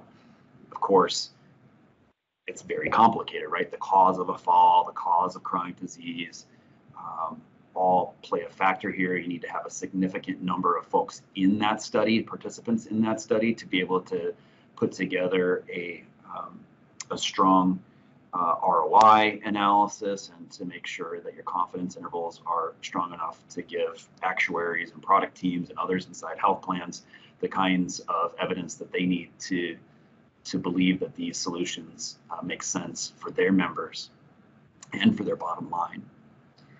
We know that the services need to impact Medicare stars, HEDIS, and value-based reimbursement metrics, and we certainly know, as Ann was alluding to, that there are other new programs driven out of CMS and in other parts of the federal government that will incentivize health plans and health systems to go this direction. And the question is whether we'll get there fast enough to meet the needs that we're already seeing in a significant way in our communities. Both health plans and this bullet is really focused around health plans, but we see it in health systems too. It's really about driving enrollment and retention to those health plans or health systems so that their customer base is really what we're talking about here. Their customer base is well served, but also stays with them so that so we can meet their financial bottom line. And then I thought Ann did something smart in her presentation. She talked about the scale that's necessary. And I want to talk just a minute about what we've seen in our own business model. Of course, we need to see scale across geography, across service enrollment, and in measures of quality. But one of the things that's also true is that we need broad uptake to make the math make sense. So for example, if the math here is, and we're just thinking just about the classes, if the math is that we're going to enroll between 5 and 10% of a Medicaid or duals population, it's arguable that there simply aren't enough of those enrollees in the state for that math to make sense to drive resources back to communities across the state in a sustainable business model. And by sustainable now, I mean apart from grant funding. Now, in other parts of the country, area agencies on aging are working with their state units on aging to address these these issues, and they're able to leverage their area agency on aging designation and the resources that are there to help meet that particular problem so they can supplement with grant funding. We've not been able to do that here in Minnesota.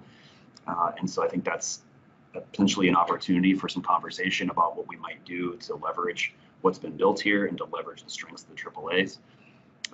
Certainly room for conversation, but this issue about having enough people in the plan or in the service mix, right? What in business school you might call a market opportunity, having enough people there so that you can make the numbers work out in a reasonable way. Otherwise, your administrative costs swamp your service costs, right? Because you have these fixed administrative costs around compliance and technology and analyzing quality and those kinds of things that can be a little bit flexible, but to a point, right? And so the more folks that you drive into that model inside that MSO structure and inside a single network, then you can start to see economies of scale and push those administrative costs down as a percentage of overall costs and really then start to pick up steam.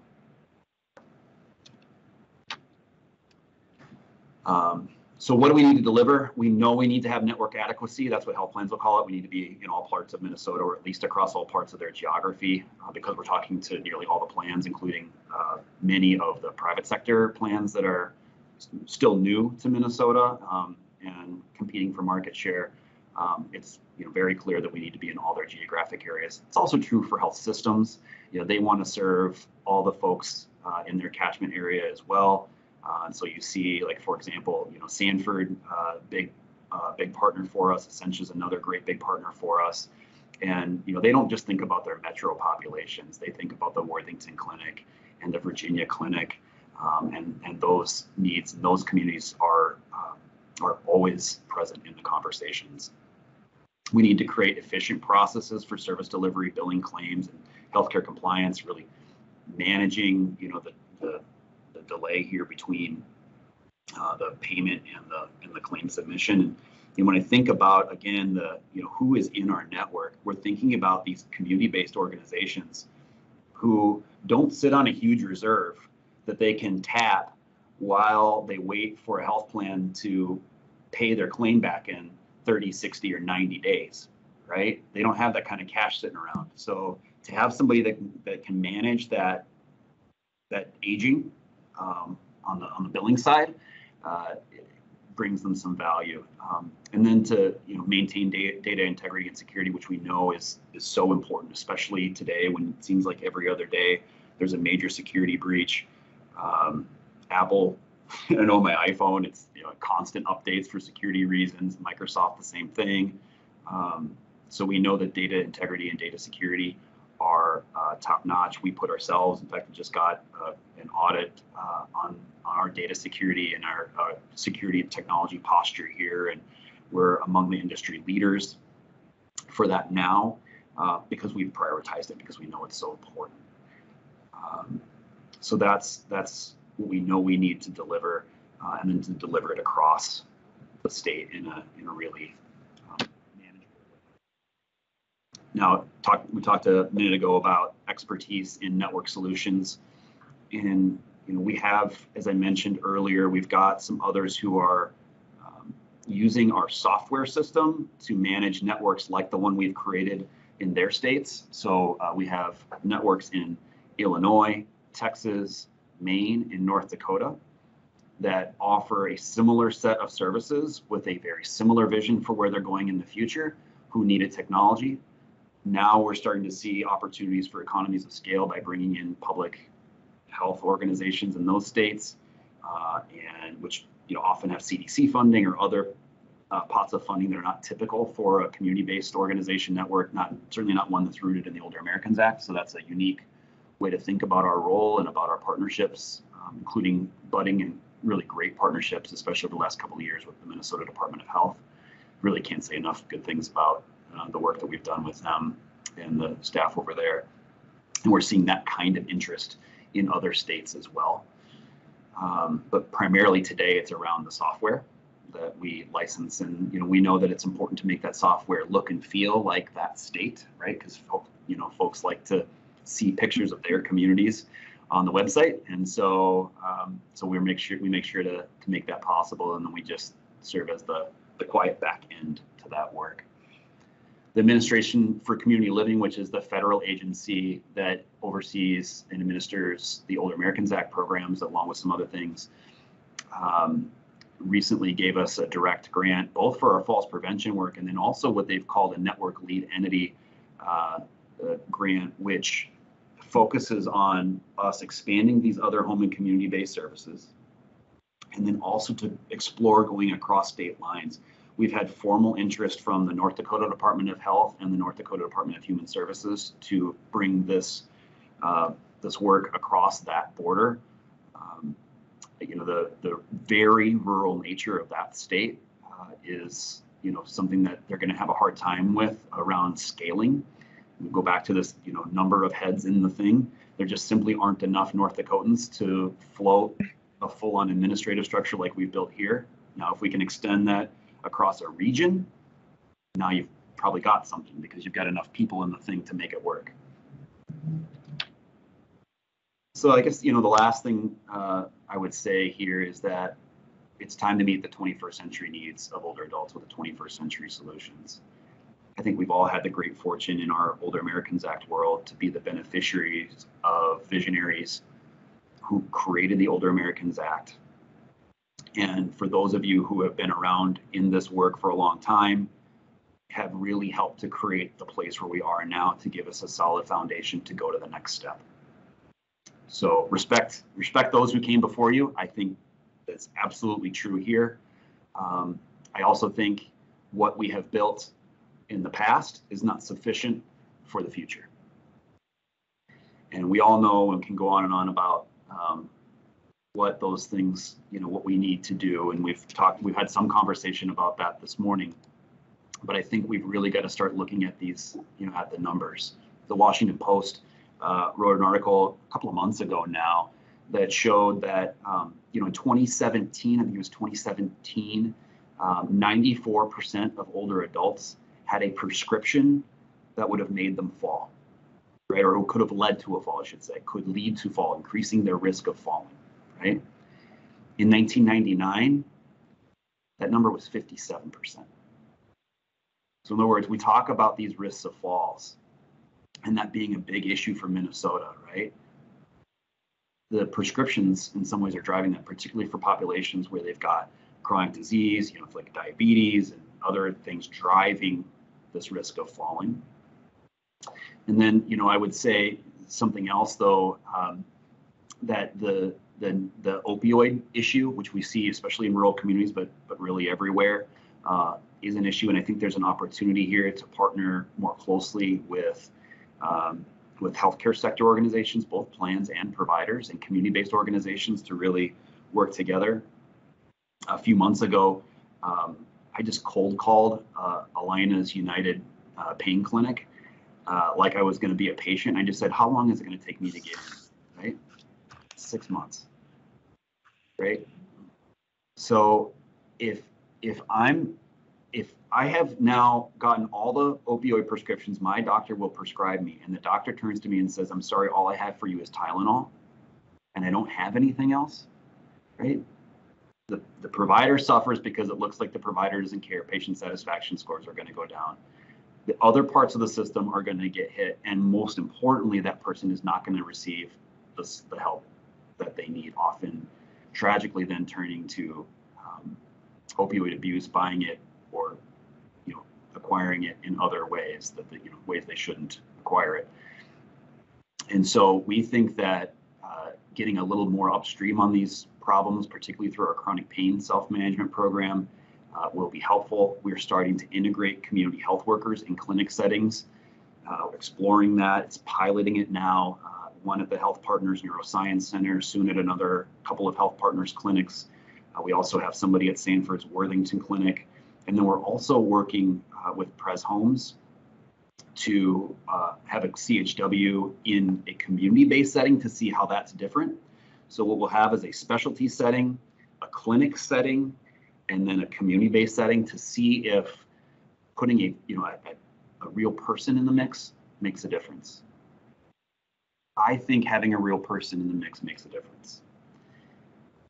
Alexa's awesome. My wife would tell you that I love every new technology gadget that gets released, and I can't wait to get it myself. But the truth is that the most important messages older adults and really every American needs to hear today are, I see you, I hear you, I care about you, and I believe in you. We are social animals. Those messages need to be delivered by a person, not by Alexa. And so we think that tapping this home and community-based services network that already exists in Minnesota, we just need to pivot it just a little bit differently than the way it's been used before to meet the needs ahead of us, the challenges ahead of us. So that's what I have for you today. Lorraine, do we have time for Q&A? We do. And I'm taking a look at the names up here. So thank you. Before we move ahead, thanks very much, Mark, because they're the beginnings of an infrastructure that I think tie back to what Ann was talking about. So this is very exciting for us in Minnesota to have some possibilities that have already started. So thank you for bringing it to us this morning. Now let's look at people who have signed up to speak. Tony, do you have any names? I'm just looking down the list. Some people have had to leave. I'm not seeing any hands raised, but Ann was commenting along the way. Yes. Saying that thank you, Mark, for explaining things so accurately. He made my scale point in a clearer way. And then she also agreed on his last few points about technology. Yeah. Great. Are there any others that have signed up to ask a question or would like to now? Because we do have a little time. If y'all just want to pop in, go ahead. Well, I want to ask a couple of questions, Mark, because, you know, I was a part of the Aging Network. I was director of the Metro AAA for 6 or 7 years, back when God was a boy. I mean, it's a long, long time ago. But it's been about the same number of people served, number of dollars given by the federal government forever. Some people have said, you know, the Older Americans Act is a rounding error from Medicaid. And that's true. I mean, it's been 21 million or whatever forever. What do you think it would take, since it hasn't really happened up to this point, to really launch something that would put it where it needs to be and where it could do a lot of good, you know, kind of that community point. We have that in Minnesota, and other states are going in that direction. But what kind of action? Is it advocacy? Is it people not getting served and waiting in line at, you know, what is it that causes some of the political things to start matching where we need to go with the services? Oh, that's such a good question. And, you know, when we first created Juniper in 2016, and we chose to start in this evidence-based health promotion, you know, these classes, when we started there, we chose that in part because that was the place where there was the least amount of funding available. That Title III-D is 1% of our overall grant making. In the Metro, we do about $8 million a year in grant making. And we do, I think this coming year, if I remember right, it's like $165,000 is what we'll have. Compared to nutrition, where we're going to have about $4.5 million, right? So think about that. So it's really just such a small part of what we do. And because it's such a small part, it's so tough to understand what the demand is out there, because you don't go generating a bunch of demand when you know you're not going to be able to serve all those people. So that has been an open question, not only in Title III-D, but in all the services that are funded by the Older Americans Act. Now, this COVID, you know, I think it's Rahm Emanuel that says, don't let a crisis go wasted. And people often don't tell the other part of the statement. It says, don't let a crisis go wasted. because it will show you things that you didn't think were possible before. So here's what was never possible before, right? We now can see, at least here in the Metro, I can speak to the Metro because that's, my team helps to solve these problems here in the Twin Cities Metro. We are seeing really, really strong demand for what we would call supportive services, chore, homemaker, all the way down transportation, technology support, special program for people of color called Special Access, which is really, in some ways you can understand it as care coordination is too strong, but it's kind of like helping folks access the services in the community that they can benefit from, but when they primarily come from immigrant communities or communities that aren't normally well attached to the public structure. So in that Title III-B, we're seeing huge demand throughout the pandemic, and we're forecasting that demand to be going forward in a really big way. Nutrition, we've had more than double the amount of money because of the stimulus for nutrition. We're blowing through it.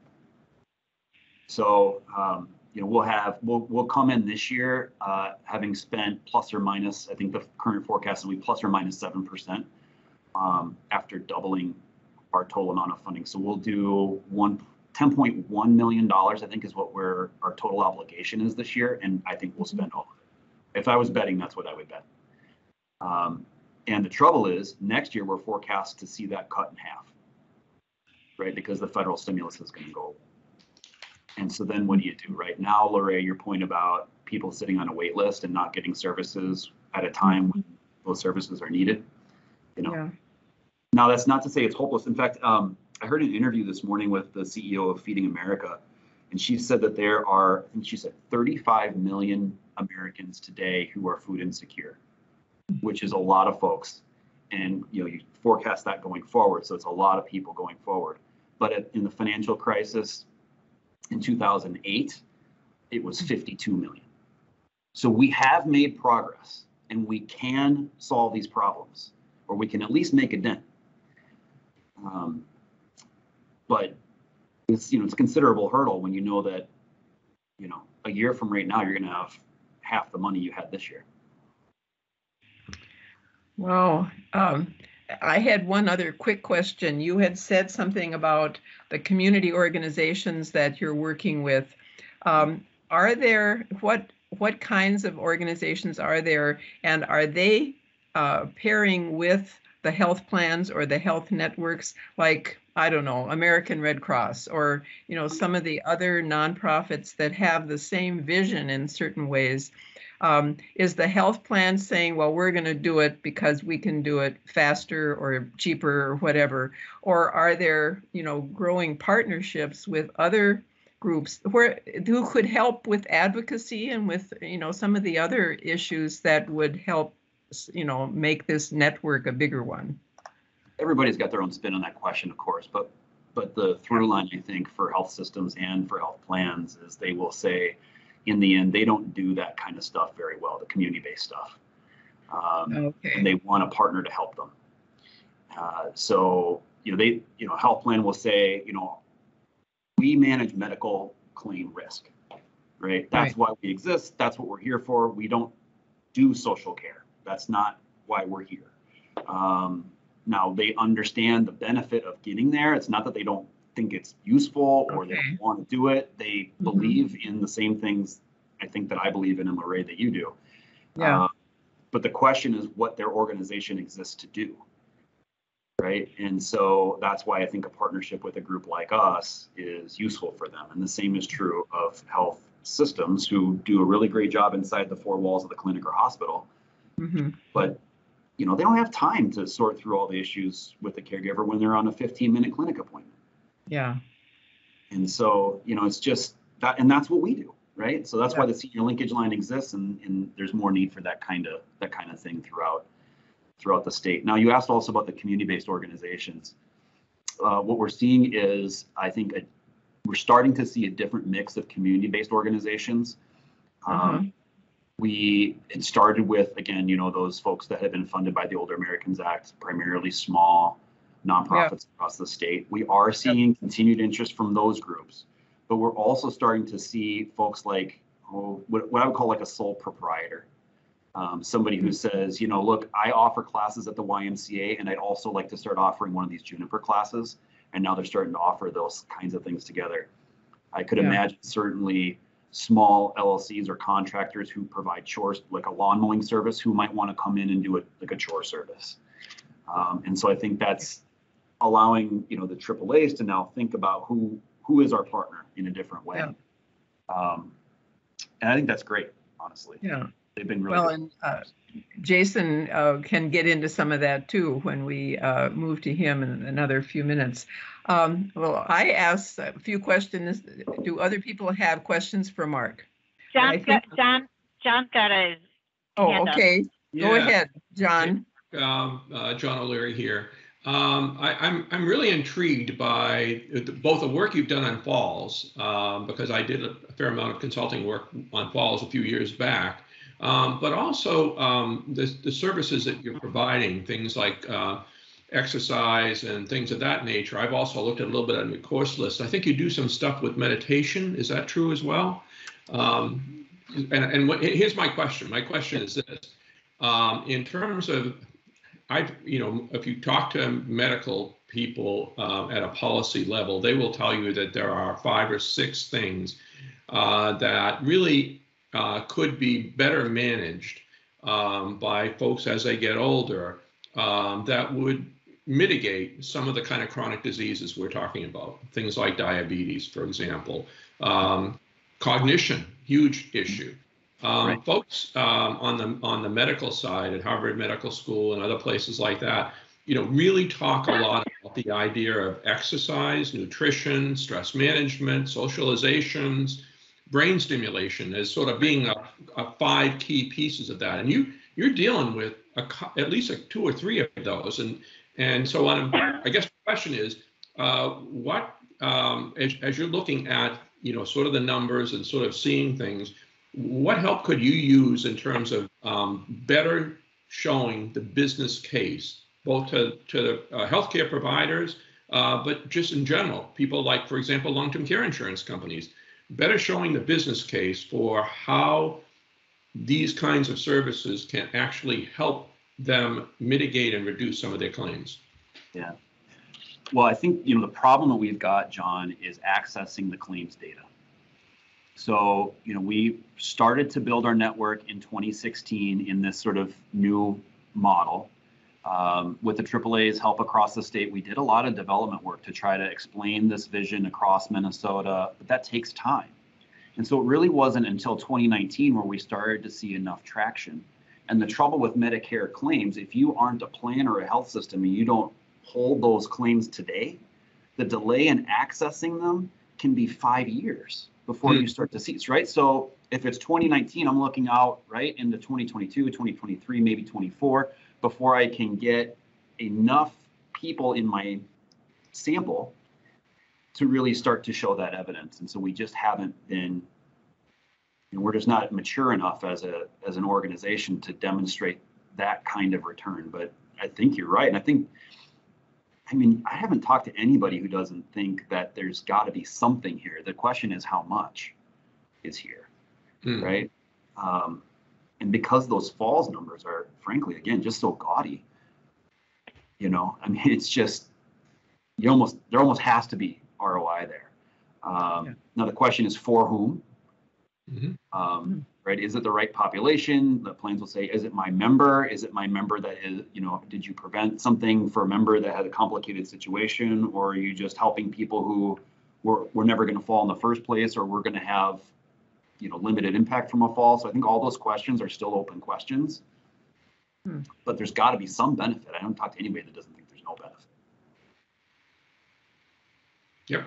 Okay. Yeah, I will just tell you that from my experience with the long-term care insurance side of things, this is the first time over this last year and a half, this is the first time that I've actually seen some of these companies looking long and hard at what they could possibly do to mitigate claims. And the insurance or private insurance side of things has not been very successful in general. It's become really a difficult thing to deal with. But whether we go private, public, or some combination of the two, the fact of the matter is that intervention and prevention has got to be an important part of what we do. And so, my applause to you for the work that you're doing. And I would just love to see it be even more robust. And we potentially can talk about that that'd be great. on a going forward basis once we get moving ahead. So yeah, absolutely. I think thinking about I think we've done a pretty good job bringing blending, or in our world we call it braiding funding. Public sources. Non-traditional to AAAs anyway, to bring in CDC funding through the great partnership that we've got with MDH to meet some mutual goals there. We've even had private philanthropy and some private contributions show up here. We have not thought about the business case to say long-term care insurance, or I think we could use some work around the business case to home care, right? Home care organizations and a value-based reimbursement structure. Those kinds of business good opportunities. ideas to hang on to for when we get to the takeaways, and also putting all these pieces together. That's where we're headed in the next few meetings. Anyway, Mark, thank you so much. This ROI stuff is really the first time we've seen good data like that. So you're bringing us something that we haven't seen before, and I think it's very exciting. So thank you again. All right, well, we are pleased to have Jason here to talk to us about an important part of this whole picture when we're talking about federal and state, and now we're going down to the local level for area agencies, in tune with what Mark was talking about, and also, the possibility of fitting in with some of the things that Anne is trying to put together. So, Jason, it's your ball game. Take it now. Perfect. Thank you. And thank you so much for allowing me the opportunity to talk to the group and kind of talk a little bit about what the AAAs do and what we do uniquely here in Minnesota. And as Anne and Mark so greatly teed it up, is opportunity is now. Coming out of the pandemic, or on what I hope is the downside of the pandemic, we're going to have a wide range of opportunities, and I'm going to present some of those ideas to you today. So a little bit about, I always like to start with a little bit about me, and then a little bit about why I'm here and where we're going to go with this presentation today. So as Lorraine stated, I'm Jason Swanson, AAA director here at the Minnesota River Area Agency on Aging, and we oversee the 27 counties in southwestern Minnesota. Prior to this role, I worked in the long-term care field for about 14 years, and I was a housing manager, a licensed nursing home administrator. I worked in independent living, assisted living, memory care, skilled nursing facility, mainly in Minnesota, but also in Iowa, Nebraska, and South Dakota. And I can go into a 2-hour presentation about what we saw early in 2000 to what we were seeing now, and the great shift, the massive paradigm shift in not only workforce level of care, but also capacity in general. But that's for a different day. So I want to tee that up, let you know I have that background. And for this presentation today, I want to talk about what is a AAA. How did we become what we are right now, and where are we going to go? And also talk about some of the unique things that each AAA is currently doing, a foundation to build off of as well. I'm a history buff by nature. I always like to review the past. I'm not sure who's credited with it, but if you don't learn from the past, you don't know where you're going to go. If you don't learn from the past, also, you're tended to make the same mistakes as well. So I always like to start these types of presentation with what is AAA. So in 1965, the Older Americans Act was passed, and this was under the Great Society by LBJ. And this was the first federal agency to solely focus on older adults.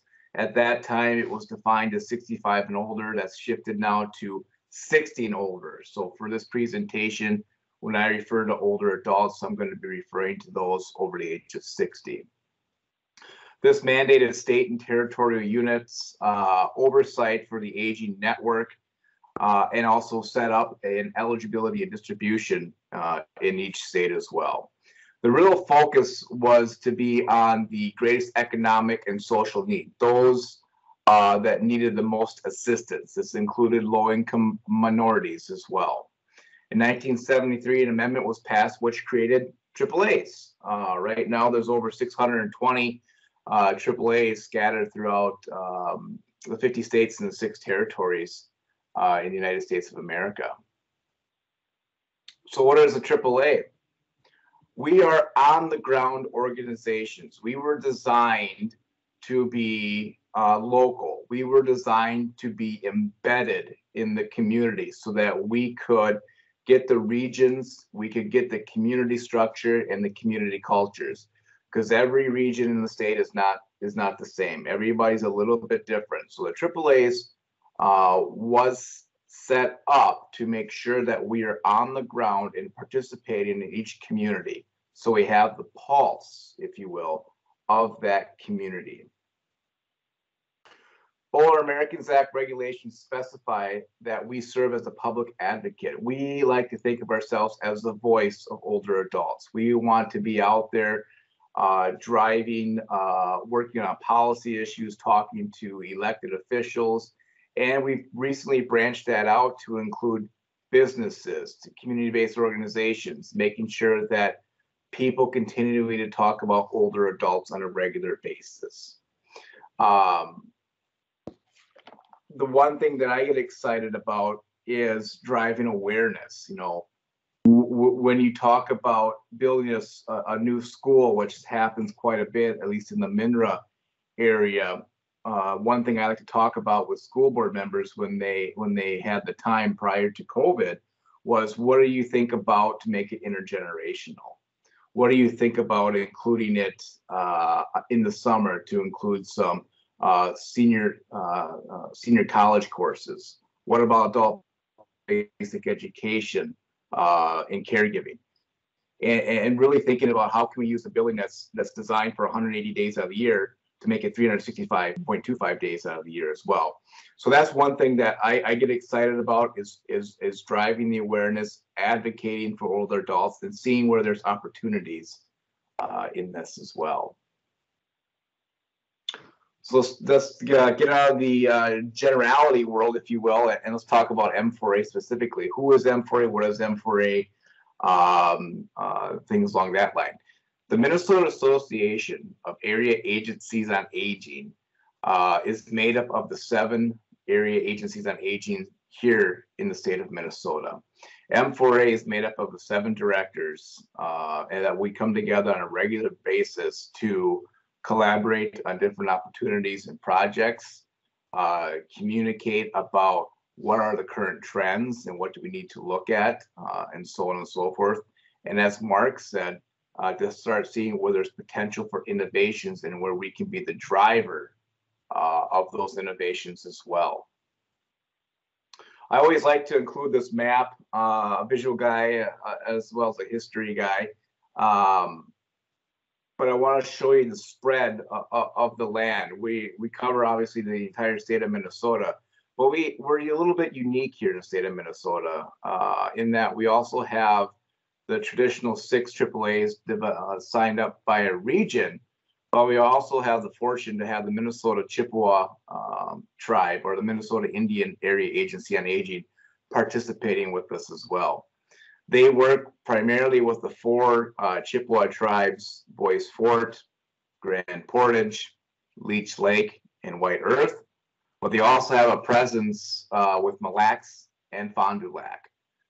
So we really have a fortune to work with them and make sure that we're covering those sovereign nations as well.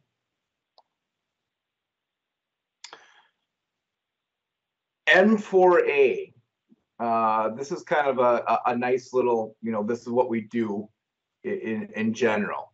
But at each AAA level, and Mark talked about this and touched on this a little bit as well, at each AAA level, we distribute federal funds under the Older Americans Act. And Mark talked about evidence-based health promotion classes. We refer to those as Title 3D.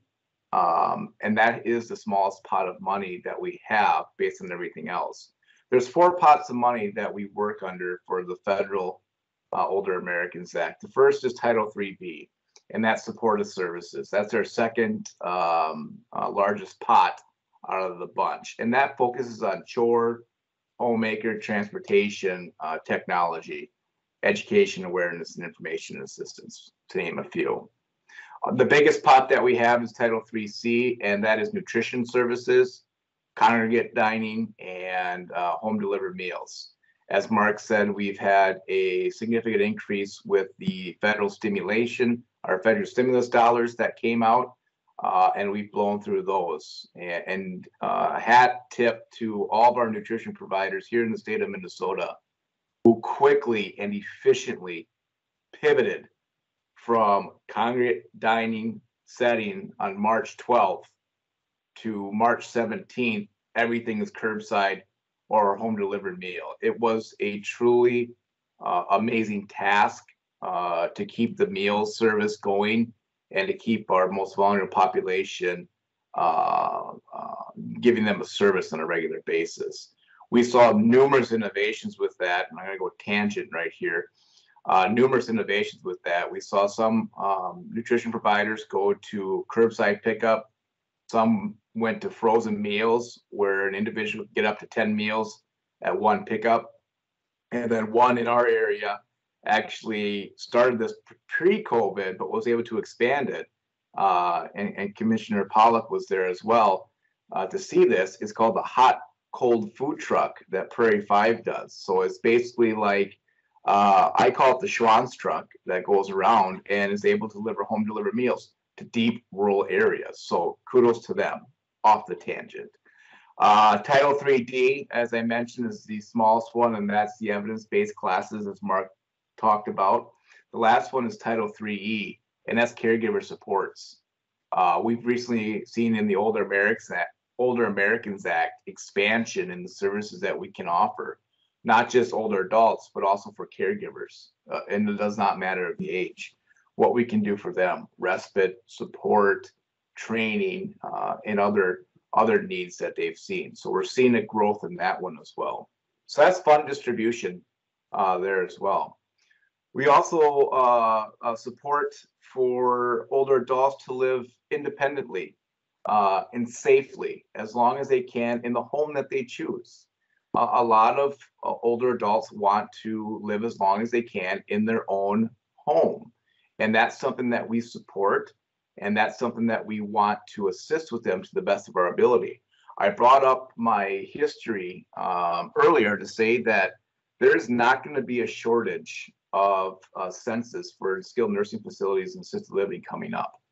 The widgets, if you will, for lack of a better term here, is going to be there. The issue that we're seeing is the capacity to take care of certain individuals. So what can we do to empower people to remain independent, healthy, and safe in their current homes? So we support for independent living. Capacity building, Mark touched on this as well, as did Ann. We work with organizations to build the capacity, to find gaps in services. There may not be a chore service in Pipestone, Minnesota right now. There may not be a chore service right now in Caledonia. What can we do to help find a provider or develop a provider and have that service there as well?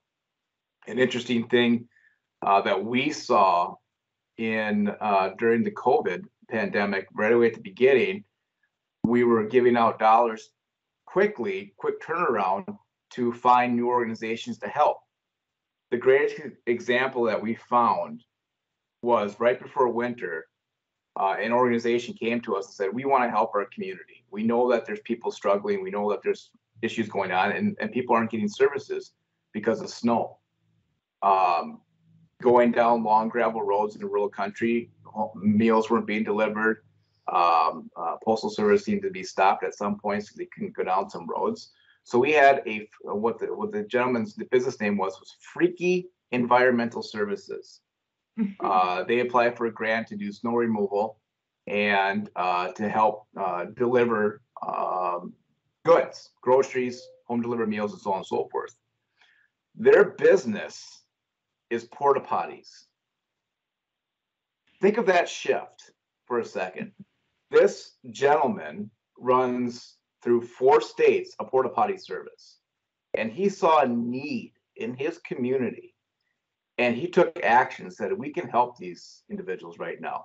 Their service took a hit when the pandemic happened. There was no festivals, there's nothing like that. In the wintertime, they're more than likely slow, and they're like, we have the equipment and we can do this. And so that's the capacity that we talk about, and that's the innovative way to find capacity on that as well. Advocacy, like I said earlier, that's one of my bigger passions, is getting out there and talking about, hey, older adults, we're here, they're here, what can we do? We have a great opportunity right now. Some see this as an issue. I see this as a fabulous opportunity. Americans are living longer, they're living healthier lives. And for those that grew up with grandparents, great-grandparents, it is a true blessing, and it's something that I really wish everybody had the potential to do as well. So that's why I like to say this is great, and we want to support this and continue to drive awareness around this also. Systems change. I think that's why we're all here today, to talk about what we can do to change the system. Let's grow the system. Now is the time to think out of the box, if you will. Now is the time to collaborate, and let's work together. Like I said, there's going to be plenty of people that will need the service. There's no need for different organizations to try and replicate, duplicate, and battle with each other. It's not Spacely Sprockets versus the Cogs anymore on the Jetson show. We need to come together and work together to support our communities, our friends, families, and neighbors.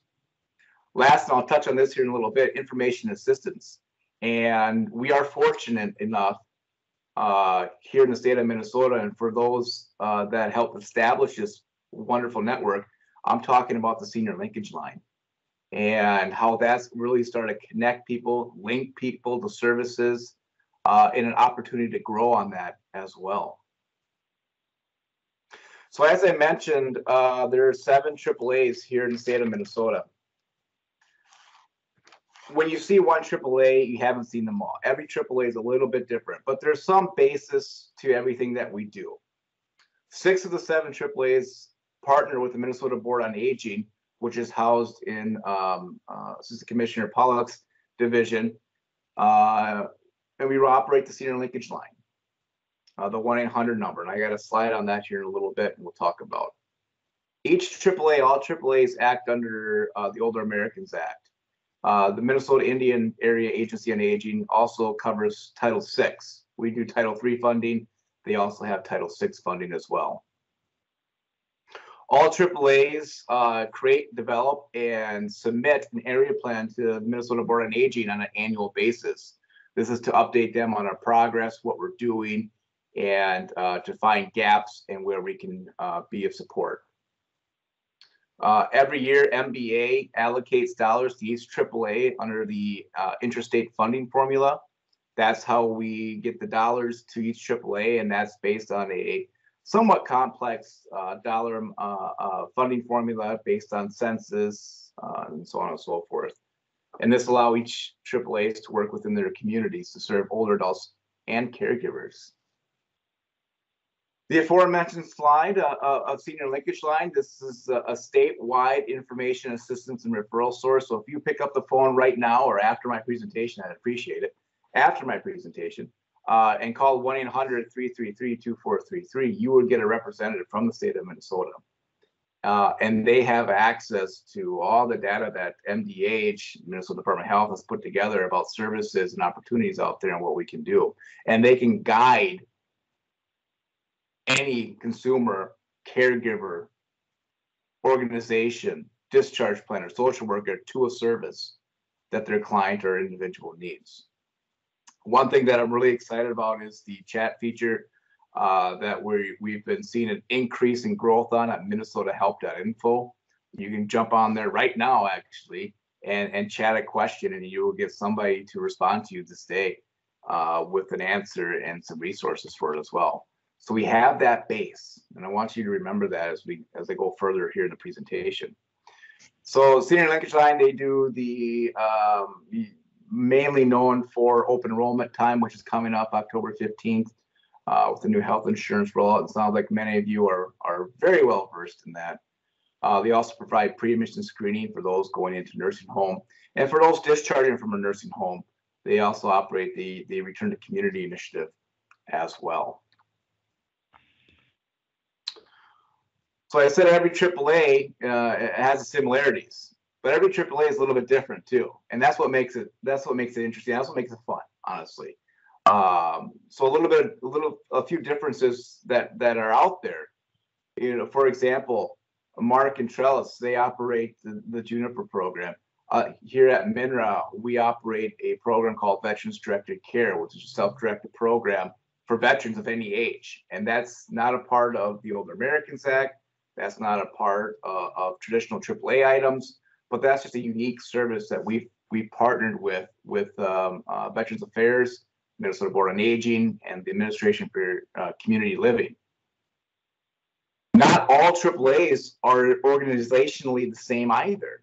Some are under regional development commissions. Our friends in the northern part of the state, Arrowhead AAA and Dancing Sky in northwestern Minnesota, they are still housed under regional development commissions. Central Minnesota Council on Aging is a nonprofit. Their entire board is made up of county commissioners. MI AAA, Minnesota Indian AAA, they're housed within their tribal human service organization. And that's a sovereign nation, separate government entity. MINRA, Southeastern Minnesota, Trellis, we're non-for-profit, standalone organizations that happen to have a designation of a AAA as well. On the differences tab, I do want to highlight some of the unique things that AAAs are doing, because this is incredible. And I continue to tell this to everybody that listens to me. Recently with the pandemic, it's been my two kids, but they go to school and tell everybody this as well. We're the best kept secret right now. The AAA's Senior Linkage Line, there's so much great work happening behind the scenes. We need to get out there and give ourselves a pat on the back. And I want to take this opportunity to do so right now. Arrowhead, Area Agency on Aging based out of the Duluth area. They've been working with the Northland Foundation and the Arrowhead Regional Consortium for Healthcare Staffing before the pandemic, mind you, by developing a comprehensive website that would house recruitment, training, aimed at helping and caring professionals. They've been vital in getting scrubs camps up and going, which exposes high school students to what a certified nursing assistant does, to what an LPN does, to an RN does in the medical field. Central Minnesota Council on Aging, they've been doing this for quite a while now as well. It's called Silos to Circles Age-Well Initiatives, where they work with local services in the community, where they, instead of saying, no, this community works over here, this community works over here, and this organization works here, they're collaborating together. They're bringing services together so that everybody is exposed to it and everybody has the same ability to reach and activate services. Dancing Sky has been working with emergency care services to teach them about dementia patients. When you arrive to a scene or arrive to a household, you may not know the whole story of an individual, especially in larger towns, but by identifying certain items, you know how to appropriately work with somebody, especially somebody with Alzheimer's or dementia. Minnesota Indian Area Agency on Aging, huge supporter and grandkind support. There is a vast population of grandparents taking care of grandchildren. So how can they link those two services together and get them supports they need? Here at MINRA, and I believe Ann teed this up, we operate a capable program with Alina Home Health out of New Ulm here and Habitat for Humanity, where we go in with an RN, an OT, and a handy person to provide home modifications. This keeps people safe in their own homes for a longer period of time. Southeast Minnesota also works with the fire department on falls, what to do when you go to a fall call. How can you quickly identify a fall and also work to prevent a fall in the future? And then Trellis, outside of Juniper, they provide the pension retirement rights services in 6 states.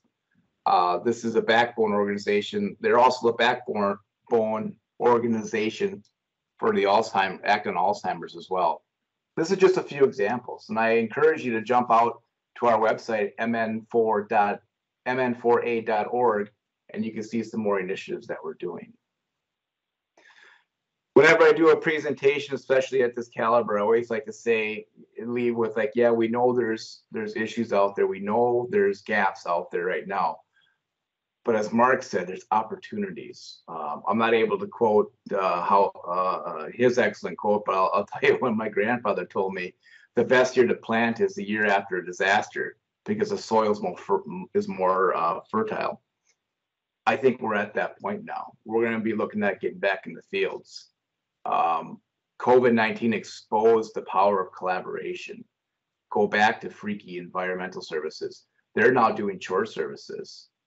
They're mowing lawns for older adults now as a side project with their already porta potty project. That wouldn't have happened if it wasn't COVID. Interesting. An issue that we saw is we saw a great exodus of volunteers across the realm.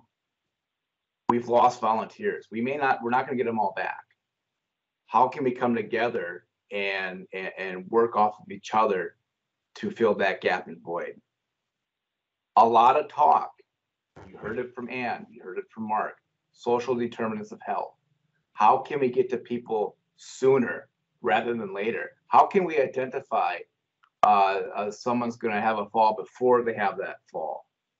How can we identify and get there to help somebody who's in the pre-stages of dementia? That's the trick, and that's what we can do. The future of Minnesota AAAs is bright. We have a solid foundation here. We've only gotten stronger through the pandemic. Senior Linkage Line continues to be the primary contact for many older adults, hospitals, caregivers. It's just been a great resource. AAAs will continue to work on developing providers. Historically, we've been in the background, tying people together. It's time for AAAs to come to the foreground. It's time for AAAs to take the lead in some of these initiatives. We are ready for this. Each AAA, M4A as an organization, we are ready to take that lead. We are ready to collaborate. We are excited for what the future holds. We are excited to talk with you all a lot more. And we're excited to see what the federal government is doing with the Older Americans Act. There's been numerous waivers that came down with the pandemic to loosen some restrictions.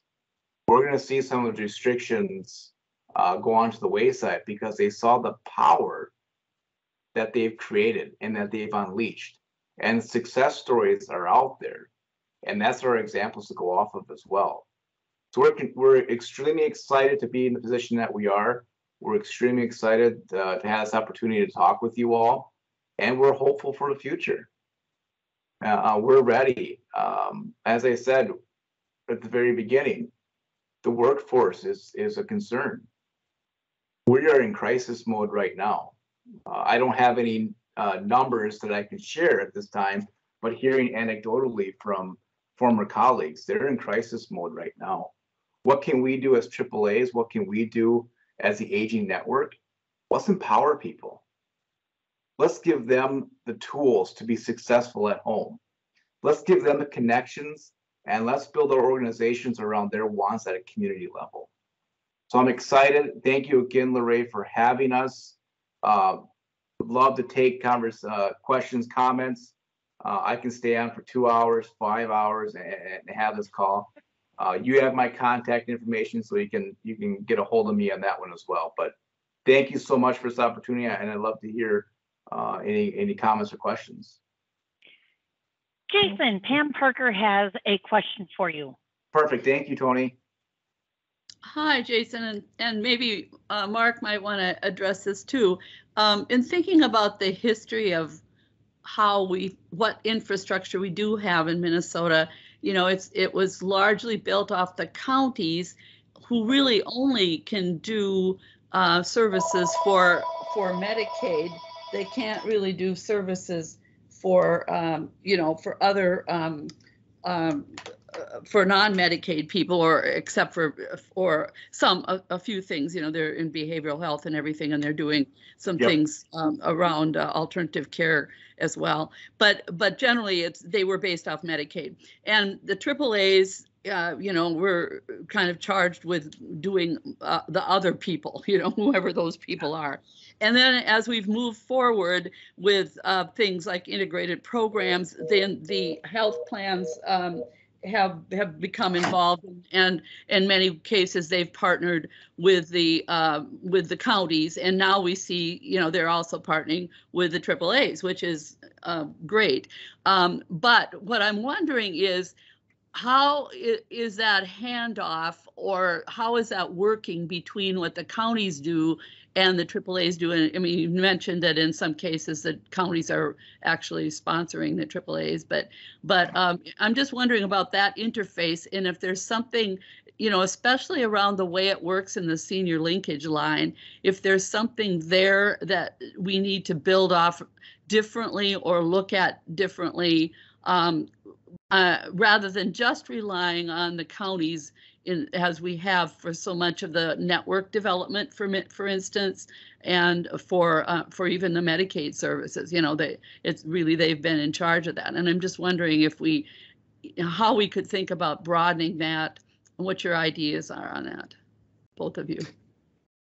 Your comments are structured around the counties were kind of doing case management for medical assistance clients and so on and so forth, whereas a senior linkage line was historically designed to kind of be that I call it quasi case management, because there was no follow-up with that, or no walking through the steps, like quasi case management for non-medical assistance individuals. So there is still interplay between the county and senior linkage line.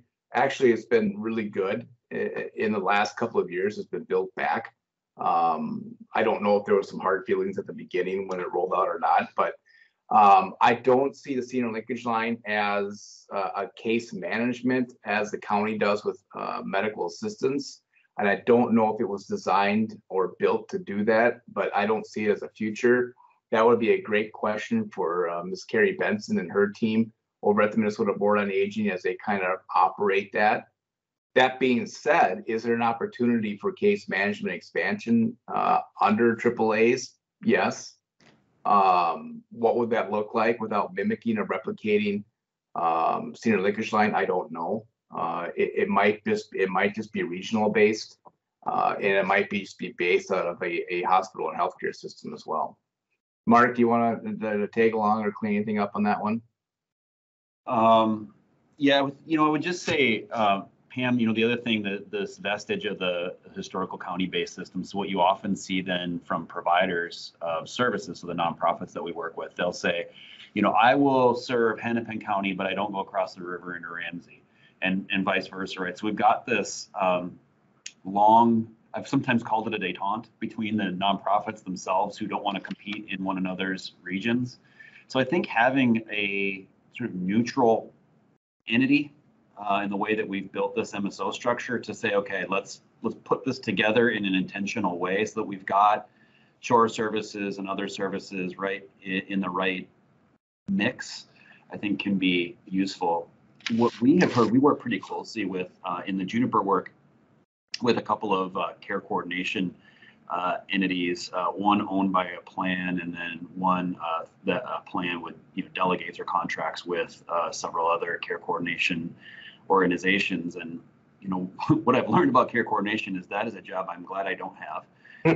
It's very complicated. The caseloads are very high, and then when you try to navigate the service structure that's out there, the home and community-based service structure that's available for folks, it's really tough to navigate. So, for example, there is, and we maintain minnesotahealth.info, and we think it's a great site to be able to go out and identify what services are available. But what you see is such fragmentation in those services. For example, a food shelf that's only open on Tuesdays and Thursdays from 1 to 3 o'clock in the afternoon, when that's not really accessible. So we can give you that as a resource, but it's not really a resource for you, right?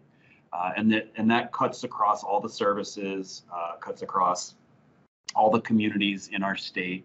It's so fragmented. So the need for someone to put together really a true service structure that does meet the needs. And, we're hearing that from plans too. It's, the elderly waiver is great. It was at its creation a really great thing to have available for Minnesotans, but the service reimbursement rates haven't kept pace with the market. So in greater Minnesota, and even in a lot of places here in the metro, I would say the suburban counties especially, like Washington, Carver, Scott, not Ramsey, Dakota, right? Those are counties where it's hard to put together a good service mix on the reimbursement rates that providers are given, both from the elderly waiver. Sometimes we've been guilty of this of ourselves in the area agencies on aging. So this fragmentation is a problem, and I think plans are seeing it, health systems are seeing it, and everybody knows it's not enough just to give somebody a list of resources. We got to help them navigate to the things they need to help them maximize independence. Yeah, thanks. I'm thinking too that after hearing what Ann was saying, a rethinking a little bit of the relationship between the senior linkage line as a base, and then thinking about how that could be expanded into people often have more than one contact with the senior linkage line. They are getting follow-up, they are getting some follow-up, but making that into a more robust service for those who don't have it through the county, and then also working with the counties on things like workforce, and I'm sure you're doing that already, but just having that be more explicit in how those things happen across the state. I'm just thinking of what I've learned today, and it's exciting to think about. So Pam, it is, yeah. Pam, could I ask, so what you're saying then is that there's some applicability for the kinds of services that kind of service navigation for like a med-sup population, or some kind of other, not D-SNP because that they have care coordinators, but some other kind of SNP population, maybe like a diabetes SNP, or maybe like a disease specific or a fall risk SNP, or some of these other innovations that folks are regular MA plans or whatever. And health systems too, as you're saying, but just in general, thinking it more as population based than provider based, but thinking about the 300% of poverty people that don't get elderly waiver, and that group particularly, and then beyond. So I'm just thinking about what administrative resources we already have and how those could be flipped around and, as you said, tweaked, to move us forward. So thanks for the excellent think about that, Pam, is that with the stagnating revenue, right, for Older Americans Act programs, this idea brings some private resources into that service mix, right? So it gives us an opportunity for more public-private partnerships in a way that we haven't done before, and I think Jason pointed out that that's probably an area for the Board on Aging to think about, but that's an opportunity, something that we should be talking about. Well, I want to follow up with one more question about this whole thing about the organization of the area agencies and counties. And I know that every state has a little different, they might have a lead agency that is a county, but then work with regions in other ways. I'm curious what you've seen in other states that has been successful as far as, for the area agency network to have gotten contracts with the health providers more than just the the exercises and so forth, but also doing some deeper medical kinds of things. Because I know this changes as you go from state to state, but in some cases they really have, I guess, captured is one way to put it. The area agency has captured that kind of landscape, and then are getting contracts with folks and doing quite well. I would think. I'm thinking of Virginia, for example. That comes up a lot. So what do they know that we don't, or is it basically history and where things kind of landed in their state? Just curious about if there are lessons learned from those places. Well, there's a couple of states that, and we're all regionalized in the nation. So we're Region 5. So we really focus on our fellow Region 5ers. And that would be, I look at Ohio and Michigan. There's Ohio AAAs that are operating home modification programs in partnership with Habitat for Humanity and other sources as well. And that's outside of those AAAs. And they responded to that because there was a need in the community. Yeah. I think by finding that need, they were able to go out and find those partnerships and to expand outside of the AAAs and have those private contracts, developing that business acumen at the push from the AAAs and from the State Unit on Aging. You go up to Michigan, there's AAAs that own and operate assisted livings. Wow. And that's done strategically because there was a need and they found it and they were able to get it going. So I think here in Minnesota, the need is there.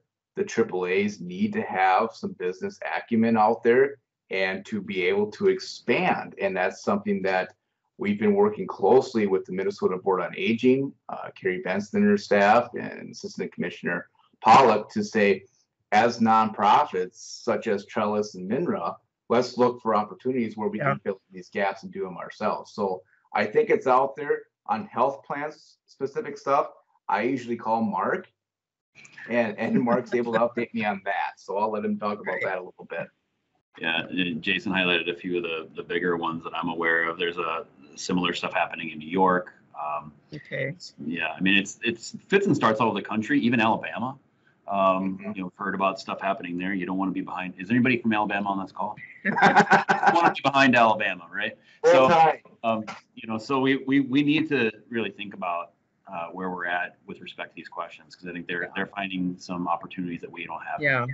Well, with the huge increase in the population that is older, that just says right away that there are going to be brand new opportunities that, we want to take advantage of.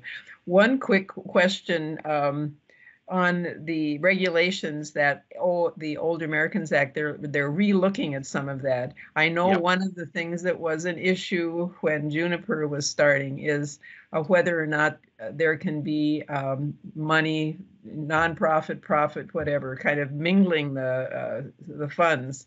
Has that been one of the ones that they've reconsidered?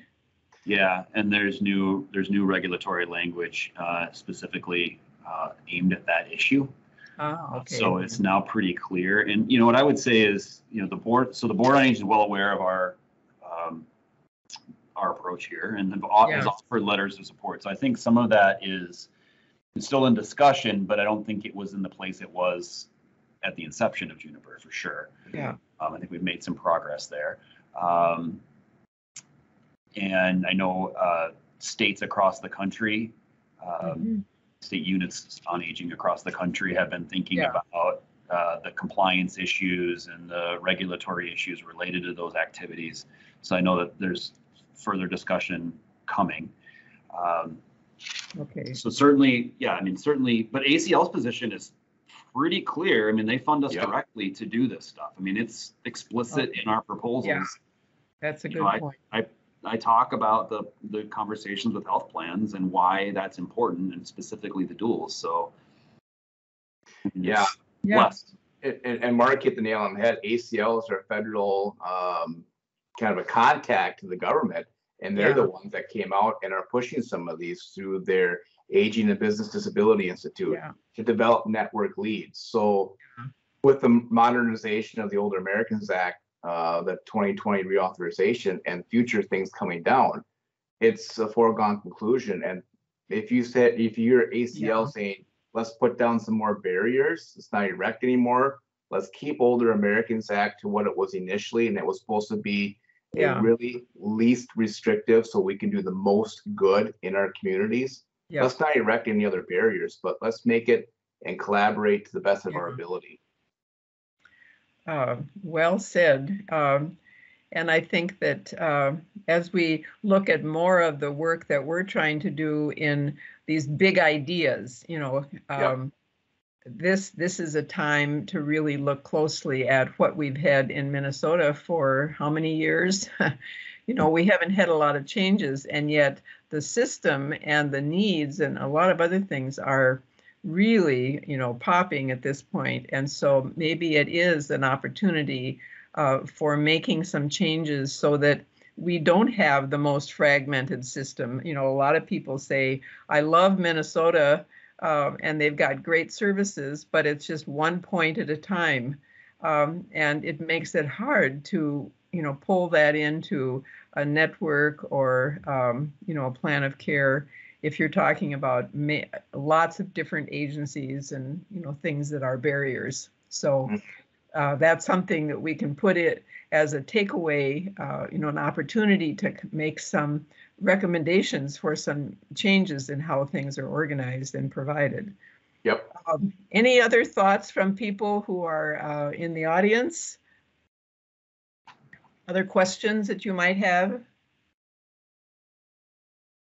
Well, if not. Hey, Lorraine. Is there anyone? Yeah, Hazel has asked, can you speak more about using CHWs in helping families on an individual basis? Yeah. Can Mark, you have? Mark? Yeah, absolutely. We're optimistic about where this is going. So here's the broad, highest level vision, right? So Hazel, we will imagine a scenario where you're the community health worker and I'm the patient, and I go to see Lorraine. She's my doctor.